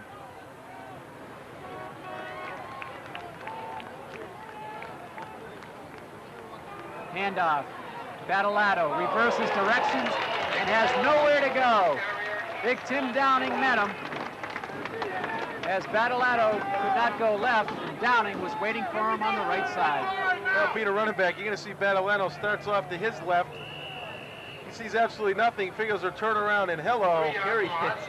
That's what you don't want to turn around and see, is Tim Downing coming around the corner with a full head of steam. Downing, Chalfont, Pennsylvania, with the stop. 2nd down and 14, loss on the play. Willis to throw on 2nd down, complete out across the 45-yard line. Willis's pass. And this was Jim Radigan, the tight end, who hauls it in. Pickup of about 8. 3rd down and 5 coming up. Again, Willis throwing it to a zone. You see 3 Holy Cross defenders right in the area, but it didn't look like anyone made an effort to go for the ball. Probably a good decision. Now they're faced with a 3rd and 5, and they just wanted to make sure no pass interference. Ball on the 46. There's your down and distance. 3:46 to go, 3rd quarter. Battleato cuts it back up the middle, across midfield to Holy Cross territory at about the 49, and that's very close to another 1st down. It's indeed another 1st down for Battleato. We'll review this one again. They run that counter play, pulling 2 guards, 62 and 68. Battleato just does a good job cutting this back. He knew where he had to get to, and he stayed on his feet long enough to fall across the line and get a 1st down. Ron Flotto in on the stop defensively. Under 3:30 to go in the 3rd quarter. Brown, another good possession, marching upfield. The Holy Cross 49, 1st and 10 Bears. Battleato on the right side, and he is stacked up. Andy Hertz led the way for Holy Cross. Battleato had no running room. In fact, he goes down for a loss of 2. 2nd and 12 coming up for Brown. Again, they run that guard counter to the right side this time, and nobody was fooled at Holy Cross as the defensive tackle saw it, slated inside, stuffed Battleato for a loss of 2. Brown has had a penchant for getting good distance on 2nd and long or 3rd and long. They've done it quite a few times this afternoon. It's 2nd and 12 right now from the 48. And now being hit behind the line on a great tackle by Chris Maruka was Francis. John Francis nowhere to go. Chris Maruka was right there along with Matt Fraz. This comes from film study. Chris Maruka saw the guard, he saw the quarterback going out, saw the guard coming down. He knew what the play was, knew where he had to be. Blitzed in, got there, made the tackle. That comes from good film study and knowing your opponent's offense. Chris Maruka. Sun's been shining all afternoon. 1:55 to go. 3rd quarter, Holy Cross 28, Brown 13. 3rd and 16. Draw play. Fred Cooper is shoved out of bounds by Josh Schad, the far sideline. He gets about 5, maybe 6 yards on the far side. And this will set up 4th and long for Brown. Just a little simple draw play that he tried to get up the middle, and they weren't able to, so he turns it to the outside, and there's no running room as Josh Schad and Maury Bonner come up and force him out of bounds. 4th and 10 and 11 for Brown. There you see Mark Gallagher awaiting the punt from P.J. Sacco, who comes through and booms a high one. Gallagher calls for the fair catch and hauls it in at the 29-yard line.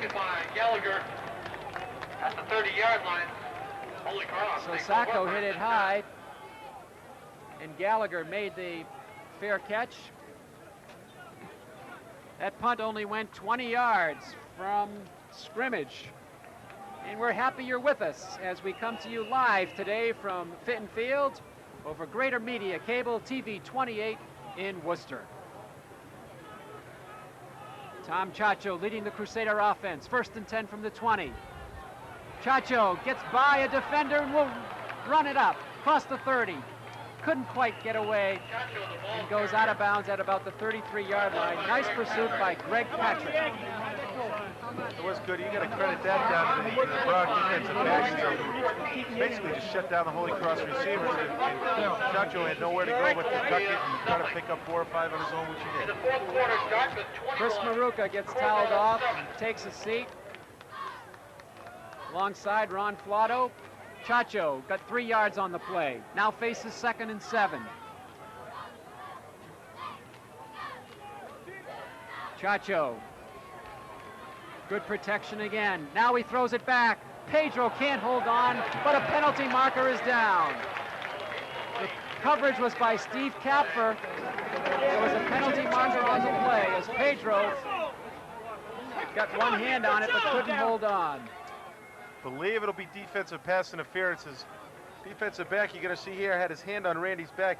It's a dangerous pass for Chacho to throw. He threw it into some traffic, but you're going to see there's the hand on the back, which is illegal, and they're going to call pass interference. Against Brown. So it goes against the Bears. For Holy Cross. That would be Steve Kapfer, Number 46. the linebacker, trying to stop Score, Pedro. Ferguson 28. Harvard 14. Third quarter, It's Lafayette a first down 28. Colgate 17. for the Crusaders at the 45. 1:18 to go, third quarter. Segretti. Turning the feet, but not getting very far, as he was stopped by Jeff Good. John Perry. Tell you one thing about Joe Segretti, and if there's any young Joe Segretti wannabes in the watching us today on TV, watch how Joe Segretti's feet never stops. Every time he gets the ball, goes into the middle of the defensive, his feet just they do not stop. He's constantly moving, trying to grab yards.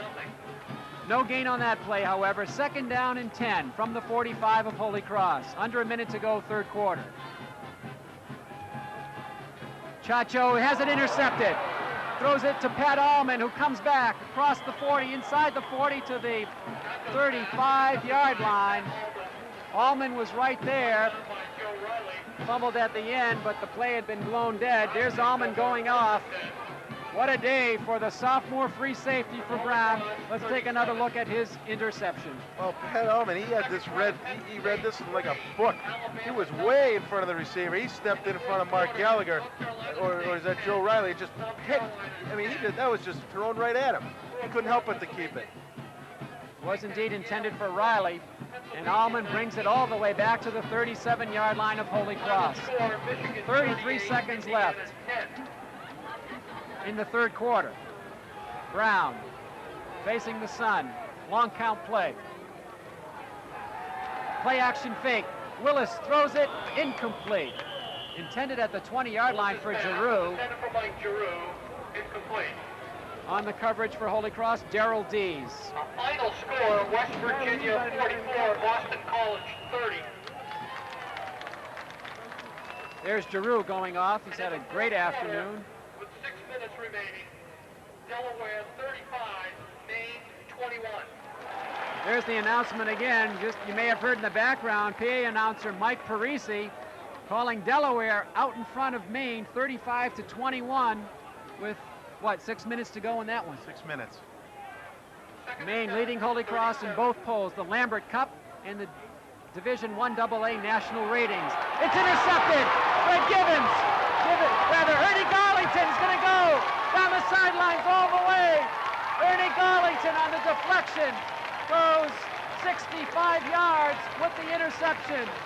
Ernie Garlington being mobbed by his teammates in the end zone.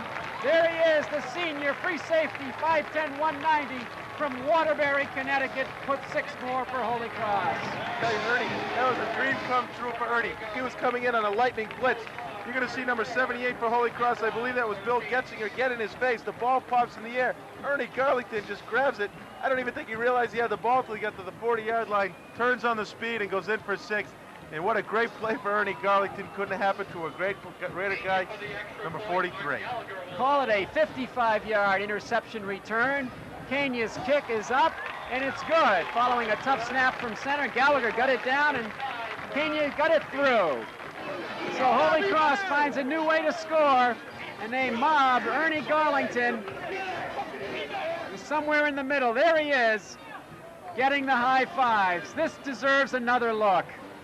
Well, Ernie is absolutely overwhelmed. I mean, the ball, that was just a great hit right there. And catching the quarterback's arm in motion, and Ernie does a little Ronaldo Nehemiah, hurdles over a couple defenders, and there he goes. He's running. There's nothing but green grass and blue sky to the end zone. Right down the sideline. Stephen Strachan with the escort service for his teammate, Ernie G. 35-13. Holy Cross on top. Kenya once again having a good day with points after the touchdowns. Continued good work as he had a week ago. Ernie Garlington celebrating on the Crusader sidelines, greeted by Chris Maruka and a few other teammates.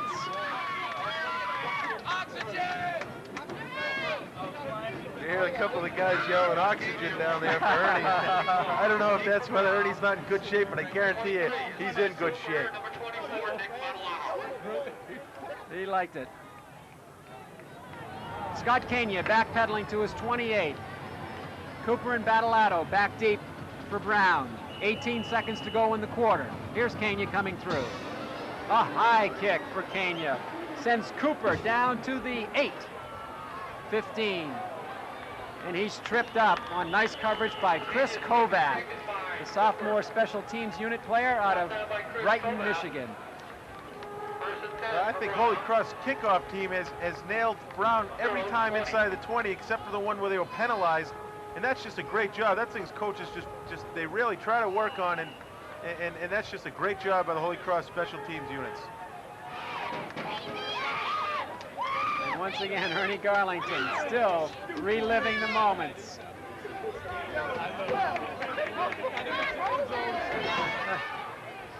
The end zone felt pretty good. 12 seconds to go in the quarter. Reverse. Coming around is Todd Roth. Crosses the 20, crosses the 25, all the way out to the 28-yard line for Corey Vincent made the stop. Corey Vincent. And that should do it as far as the third quarter is concerned. With the score, Holy Cross. So the tempo has picked up in the third quarter. 2 Holy Cross scores, a Brown score. Holy Cross leads at 35-13. We'll be back live to Fitton Field right after we pause for this.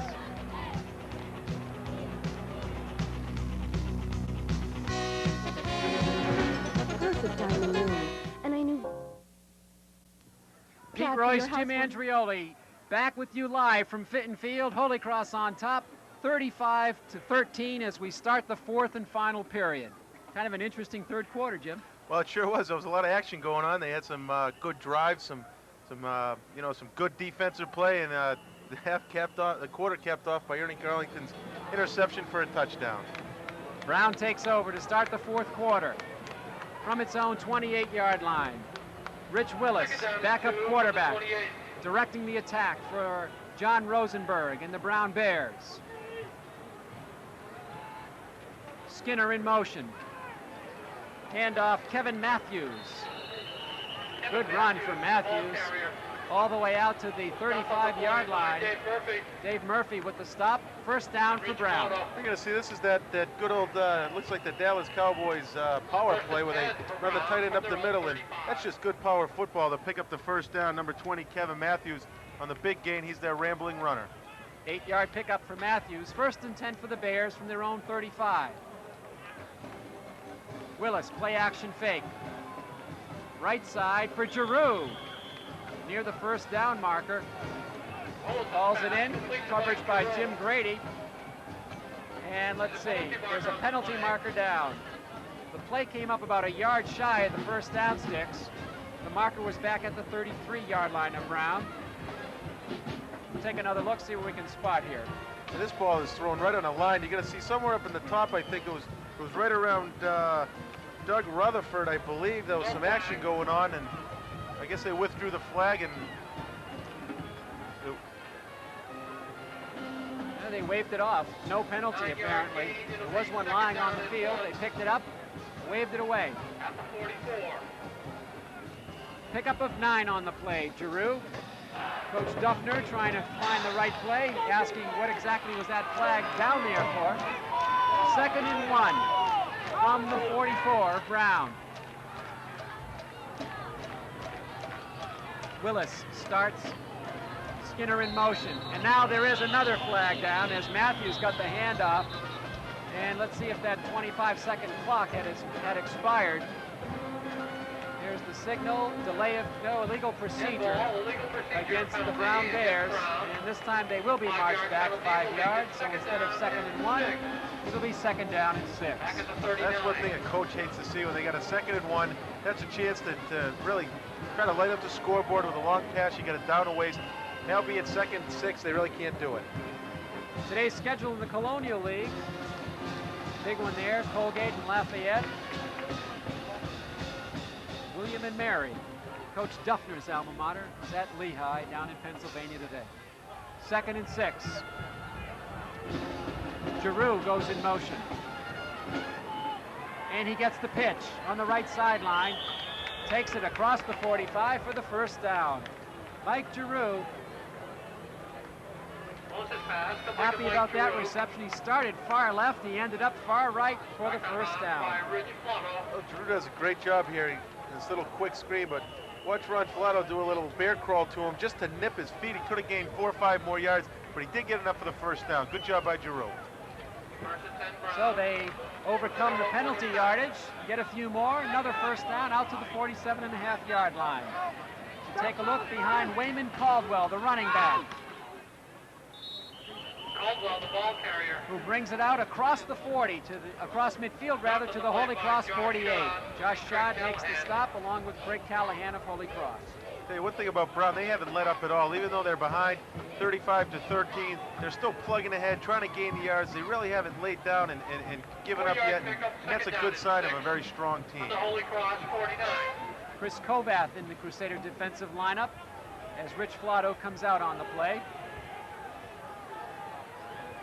Giroux, unofficially, 85 yards in pass receptions today. Willis. Matthews. Loss.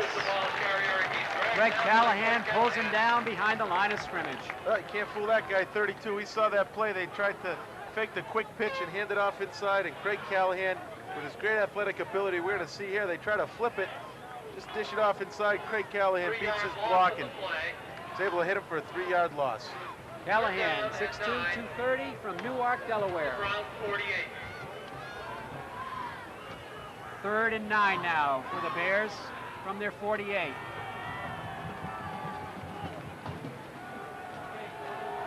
Willis, the rush is on. He steps up into the pocket and he's dragged down at about the 40.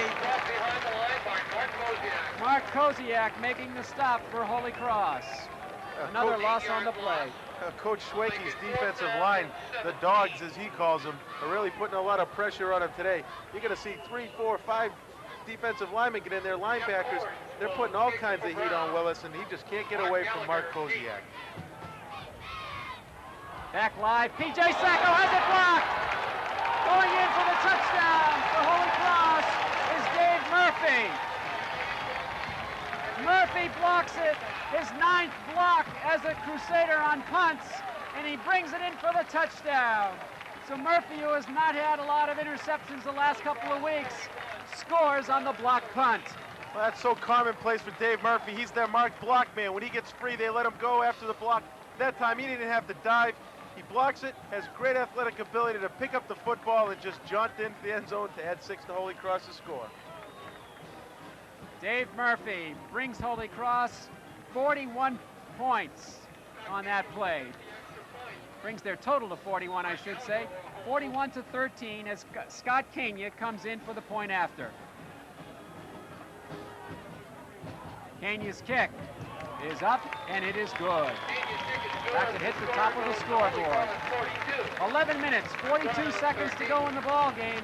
Holy Cross opening up it up now, 42-13. There's Dave Murphy, our halftime guest, who scores on the block punt. Well, Murph, I tell you that, everyone just kind of waits for one of those to happen. You see Murph come in, you say, oh, he's got it blocked, and then after he blocks, you say he's just going to walk in for 6, and that's what he did. He's just a great athlete, and he makes it look so easy, but I tell you, you don't see too many punts blocked too often. Dave Murphy, being an exceptional athlete, got the job done. Accepting the high fives on the Crusader sidelines, 42-13. See what happens with the Delaware-Maine game. Last check, Delaware was leading Maine 35-21. That continues that way, and this continues this way. Those two teams could flip-flop in the national poll and the Lambert Cup standings. Cheerleaders got 42 to do now. Some of them are not doing them here, Jeff. I think they break it up into sets of 7, where the first 3 do 7, the next 3 do 7, and I don't think they can do 42. I can't do 42. Scott Tania has it lined up at 35.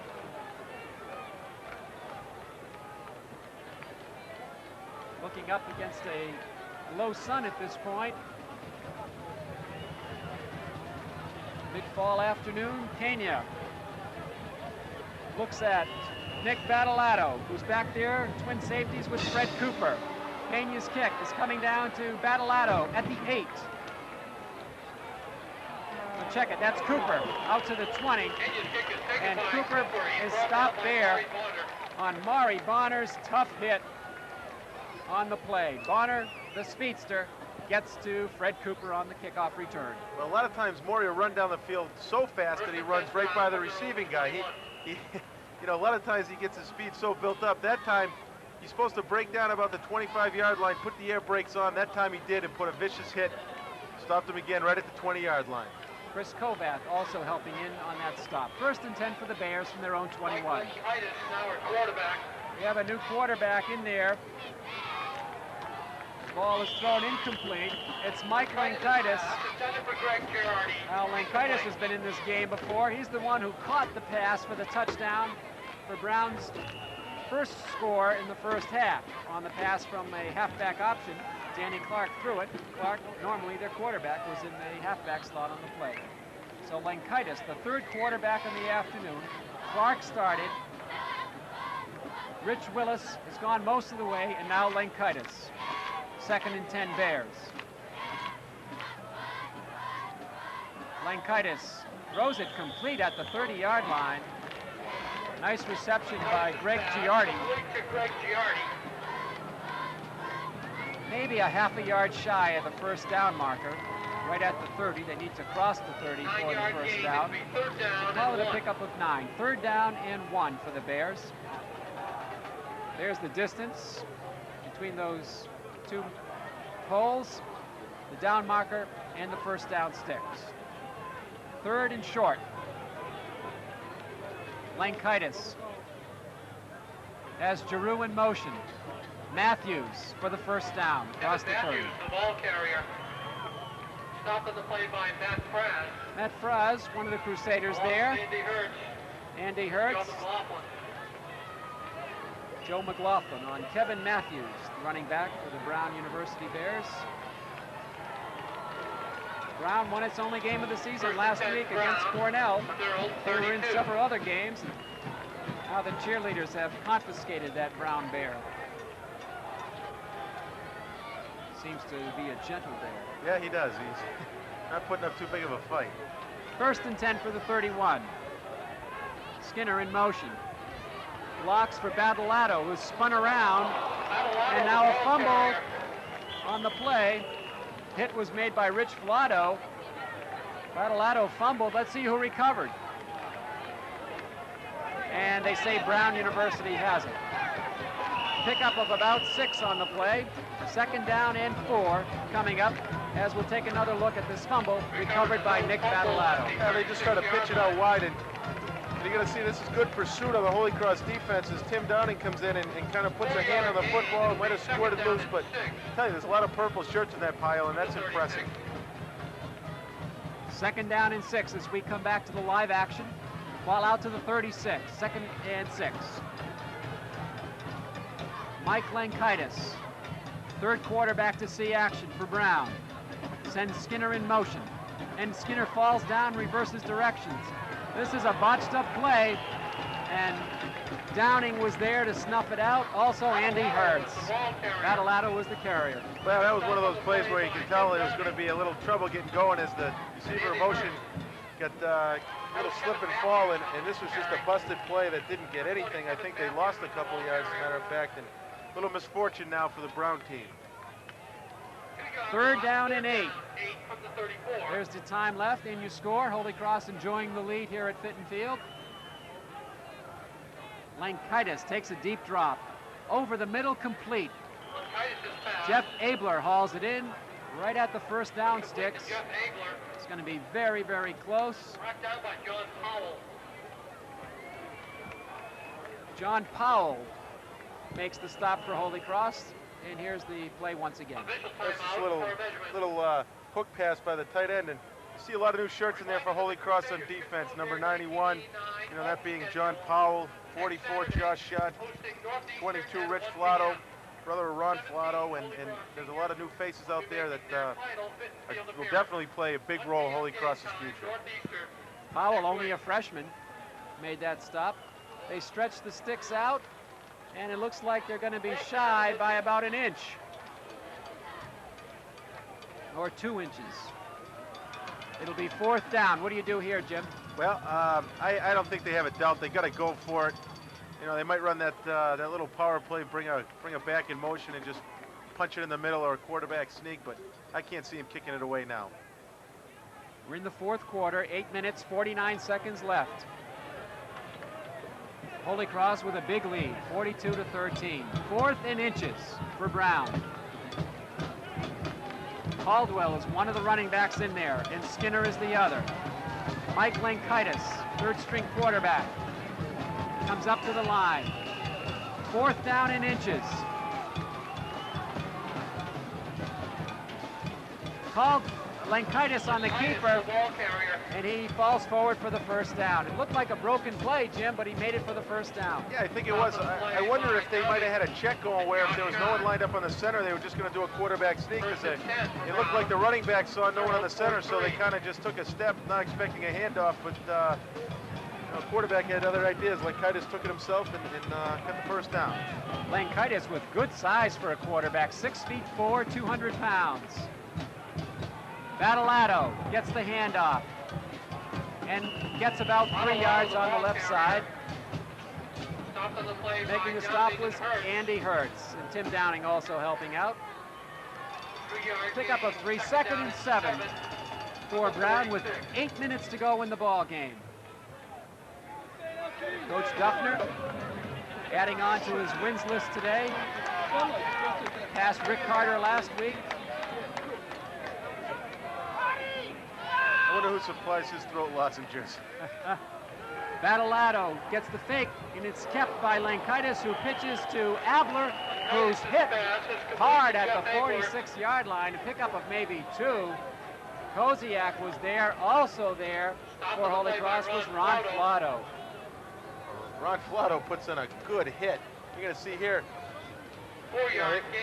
It's just a drop back. They kind of fake a little wide pass, and Flotto's sitting and waiting. Go up. Oh, that's a strong safety's dream right there, to see an outstretched receiver. Good hit by Flotto. Good sure tackle too for Rod. 3rd and 4 for Brown. Lenkaitis reroutes the receiver and throws it out of bounds. And that was cut on the sidelines by Tom McDonald, a freshman defensive lineman out of Knoxville. There's McDonald. Well, we've had a reserve Crusader catch one, a reserve coach for Brown, and the referee drop one.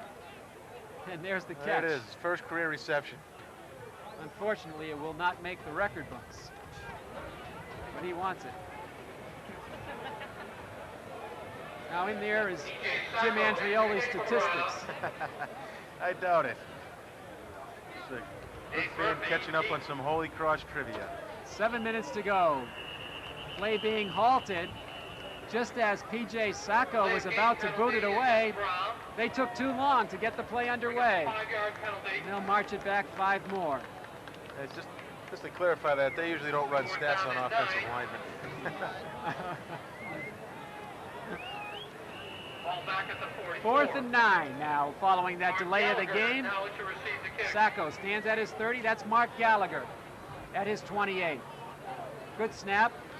Sacco gets it blocked. It was blocked on the play by Murphy, who has 2 blocks today. Dave Murphy blocks it, didn't run it back this time, but Holy Cross takes over an excellent field position. There's the cornerback, Dave Murphy. Well, Murphy I tell you, Dave Murphy makes this look like a day in the park when he comes in off the corner. I mean, he just comes in on touch, strolls in, dives out, and blocks the punt. Like it's all in Tave's work. And great job for Murphy with 2 blocked punts.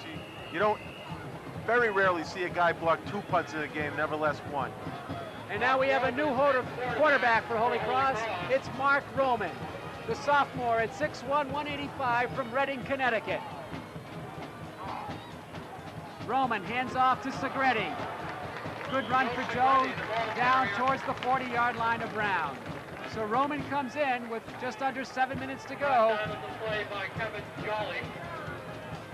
Hasn't been punting for a while, but happy to see some quarterback action today. Yeah, a little counterplay. You see Big Ed Grass coming, kick out the defensive end, and Joe Segretti just ramble it on and picks up good yardage. All the way out for a first down. In fact, Jim, we just got the Delaware score. They upset the University of Maine. I believe it was 35-28. Maine goes down for the first time this season. Roman to throw deep, left sideline. Lewis, he's got it at the 4-yard line. Michael Lewis at the 4, and he goes out of bounds at that point. Michael Lewis looks like, he really looks like a receiver. You're going to see here a guy named Billy Brooks who used to play for Boston University. Not too tall, doesn't have great speed, he's got good speed, but his hands are unbelievable. You throw it anywhere near him, and he's got great body control. Great job by Michael Lewis. 40-yard reception for Lewis, who's got some big numbers today. First and goal for Holy Cross from the 5 of Brown. 6:09 left in the ball game. Mark Roman, the backup quarterback, directing the attack. Segretti at the 5, down to the 4, maybe the 3, and that is all. Stopped on the play by Jeff Good and Steve Kapfer. I'll tell you one thing, Mark Roman really showed us that he has an arm. He let that ball in the last play, he hung it out about 40 yards. Put on by Mark Roman. So Chacho's day is complete. The sophomore, 13 completions, 19 attempts, 162 yards, 2 interceptions, and 3 touchdowns for number 20, Tom Chacho. Segretti into the end zone for the touchdown. 3 yards out, he bursts through the line and scores. Joe Segretti, with 5:30 left, adds Holy Cross's total to 48.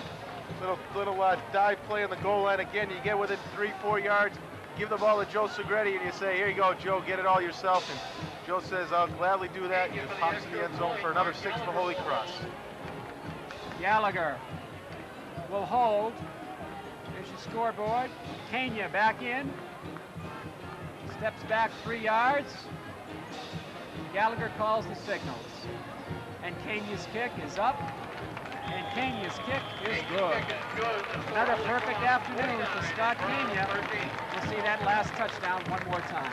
Again, this is just body-on-body football down here. Each guy's lined up nose on nose. And they just try to open a hole anywhere for Joe Segretti. He finds a crack and slides in, and Joe's got great strength, so that hole just becomes an alleyway, and Joe slides in for 6. It's party time. Not sure. Tailgaters are out in full force. I tell you, you can smell the sausages all the way up here, and I think Holy Cross bench guys are looking over there thinking they'd like one right now. Well, that baseball field was closed last week because of all the rain in the prior week. It is open this week and almost filled with tailgaters. We're starting the barbecues early here in the 4th quarter. The Holy Cross scoring drive, 4 plays, 50 yards, 1 minute, 20 seconds off the clock, and the Brown Bear looks a little sad on that sideline. Yeah, it looks like it's about to go hibernate, and it's going to go back to Providence and sulk all the way home. What a day for Michael Lewis, the wide receiver for Holy Cross. 130 yards in passing yardage here today as a receiver. And of course, that includes that nice 65-yard TD reception in the first half. Kenya is ready, and he comes through, getting good distance on his kickoffs. Rodney Vincent inside the 10. Vincent out to the 20, still on his feet across the 20, and is finally brought down at about the 23-yard line. Taking a stop for Holy Cross, Paul Davis. Davis, another freshman from Cincinnati, Ohio. Here's another one of those number flashbacks you see. Number 17 is alive again at Fitton Field. Of course, the number of Gordy Lockbaum, the two-way All-American player. The team will have its annual purple and white scrimmage next Saturday, November 4th at the Hart Center, immediately following the Souvenir football for these 2 young fellas. 5:20 to go in the ball game. Holy Cross on top over Brown, 49-13. John Skinner, the ball carrier. And Skinner tries the left side for a Belfry. By Corey Vincent, Matt Nasser. Nasser and Vincent on the stop for Holy Cross. Also checking into the game now for Holy Cross is Scott Gates, a freshman linebacker. As you see, Josh Schad, adjusting the chin strap, calling the defensive signals. Men's basketball team opened in season on Thursday, November 16th. 2nd and 8. Hosting the Egyptian national team in an exhibition game at 7:30. Stretch time at Fitton Field. Pass is complete. Across the 35 down to the 37-yard line. Mike Giroux once again calls it in. Scott Gates with the coverage for Holy Cross. Again, Browns just, they never say die, you know. They show some good heart here, and you know, you're going to see on this play, it's very easy to keep the ball on the ground and, you know, run the clock out, but hey, they're going for yards. They're trying to gain respect, and I give a lot of credit to the Brown team. Goes for the first down. Play back live. It's complete to the 40-yard line. Taken in there by Todd Roth and Chris Maruka. Reviewing some of the highlights in this one. Chris had a great career down here at Fitton Field, and it'll culminate his home seasons will culminate next Saturday. And you know, Chris has done a great job for Holy Cross, and he's in a long line of great linebackers, that's for sure. 3:50 to go. 2nd down and 7 for Brown. Draw play is snuffed out by Corey Vincent. And Vincent Battleato, the ball carrier. sets Battleato back for a big loss on the play. Now, that was the old steamroll rush by Corey Vincent. He didn't let anything get in his way here. He came off the ball low and hard. Good swim move right there. You see him, and Corey just goes in and he basically sticks 24. Battleato drops him for a loss. Great play, Corey Vincent. 3rd down and 13. 3rd down and 13 From the 34. for Brown. Time winding down. 3 minutes left in this one. Mike Lankaitis flares it out, complete. Nice reception, good little run. Taken in there by Jeff Abler. Off by Josh Schad. And we'll send Jim Andrioli down on the field. Get somebody good, Jim. I think we're going to have Michael Lewis for you after the game. Okay, that'll be great. So stay tuned after the game for a post-game interview live on the field with Jim Andrioli as Lankaitis took it out to Abler, caught it at the 30, and wedged it out to about the 40-yard line. Will kick for Brown. Mark Gallagher is deep. Sacco will drop back in punt formation. You saw Vincent a little bit shaken up on that play. There's Sacco standing at his own 27-yard line. Gallagher fighting a tough son. Sacco gets a great kickoff, sends Gallagher back down to the 24. Maintains his balance to about the 25, 26, and that's about it. Good stop by Jason Pankow. 33-yard punt for P.J. Sacco. With your time, 2:20 left. Holy Cross with its biggest lead of the afternoon. Holy Cross women's basketball team will As have Joe its annual Segretti purple and white scrimmage on Thursday, November 16th. gives these youngsters a moment they will probably not soon forget. That game will precede the men's game exhibition.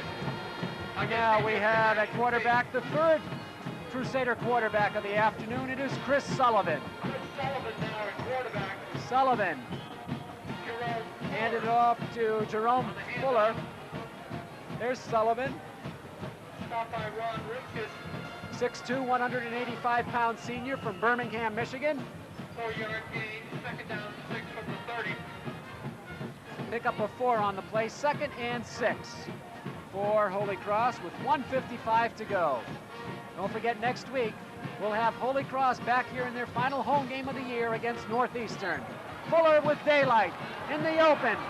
He almost goes very deep before he's tripped up across midfield by Anthony Smith. Jerome Fuller. A good run. We'll take another look at it. Fuller, the fullback out of Waltham, Mass. Kind of came out of that pack nicely and then picked up some speed. And the big sophomore comes all the way down to, let's see, the 48, but they're going to call this play back. There was a penalty on the play, and that run will be nullified. There's also an injured Brown Bear on the field. So that play will go for naught as Fuller had a good run, but the penalty on Holy Cross sets the play back. The injured Bear is Ron Rimkus, defensive lineman. There's Rimkus sitting down on the field, 6'3", 200 pounds, sophomore from Oaklawn, Illinois. Gets some help as he is partially carried off the field here at Fitton Field. Next week's game here at Fitton Field has a 1 p.m. Second down and 19 to go. Chris Sullivan, quarterback for Holy Cross. Fuller, the setback. 1:40 to go, clock winding down. Stay tuned after the game. Jim Andrioli will be on the field with a post-game interview. Fuller, across the 20, running laterally, taken down at the 30. Good pursuit by Tom Young of Brown. On the play by Tom Young, Jim Bailey. So Fuller gets the penalty yardage back, plus some. As you see here, he takes the handoff, starts on the left side, ends up on the right side. Fuller, on the season, 50 attempts, 319 yards. Gets quite a few on this play before the stop was put on him by Tom Young. 3rd and 5 for Holy Cross. Once again, it's Fuller for about 4. Jerome Fuller, the ball carrier, Out to the center of the field at the 34, Steve Kapfer makes the stop. Less than a minute to go. Next week, the Huskies of Northeastern come to town. 2 for Holy Cross. And that's a 1 o'clock start. We'll have it at 3:30, tape delay here on Greater Media TV 28. Under a half a minute to go. Segretti today, unofficially, 130 yards rushing, over 2,000 in his Holy Cross career. I don't believe that's Segretti. That is a number 31, but I don't believe that's Segretti. I believe that is Peter LaCamera, who also wears the number 31 and dresses for the home games. 16 seconds left. Let's see if Holy Cross will get this punt off or if the clock will just wind down. They do not have to kick. 16 on the clock, and now they stop the clock, so they will have to punt it away. 4th and 7. Bailey back deep for Brown. Gallagher steps forward and booms it. A high floater. Fair catch called at the 30-yard line, and it is taken by Faley, and Brown will perhaps run one more play before this ball game is all over. Don't forget, stay tuned after the game in our wrap-up show. 9 seconds left. We'll have Jim Andrioli on the field with a post-game interview. Nice punt by Gallagher, 52 yards. This time I'd like to thank Bob Aldericio, supplying all the facts and figures for us here today, our statistician, and also an alumnus of Northeastern who comes to town a week from today, and our spotter, Ken Baldiga, an alumnus of Holy Cross. Final play of the game. 1st and 10 from the 31. Lankaitis. He will throw. And he will not throw as he is sacked. Dropped behind the line. Jim Bowes, the freshman defensive lineman, makes the sack, and the ball game is over. Coach Mark Duffner heading across the field for his opposing coach, John Rosenberg of Brown University. Stops to share a handshake with one of the officials. Coach Duffner still looking for Coach Rosenberg of Brown as both teams exchange the handshakes across this beautiful Fitton Field turf here today. As you see, the winningest coach in Division I, 1AA in the past 4 years, Mark Duffner, congratulating some of the Brown University Bears. We'll be back with our post-game highlights and our interview with Jim Andrioli. But first, let's pause for this. The final score, Holy Cross 49, Brown 13. We'll be right back.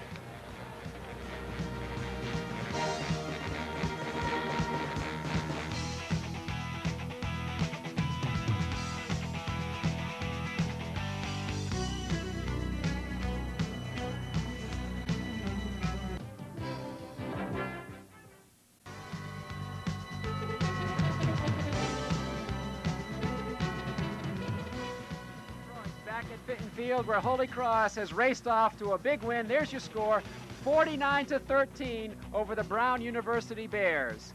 One of the outstanding players was wide receiver Michael Lewis, who's with my partner Jim Andrioli down on the field right now.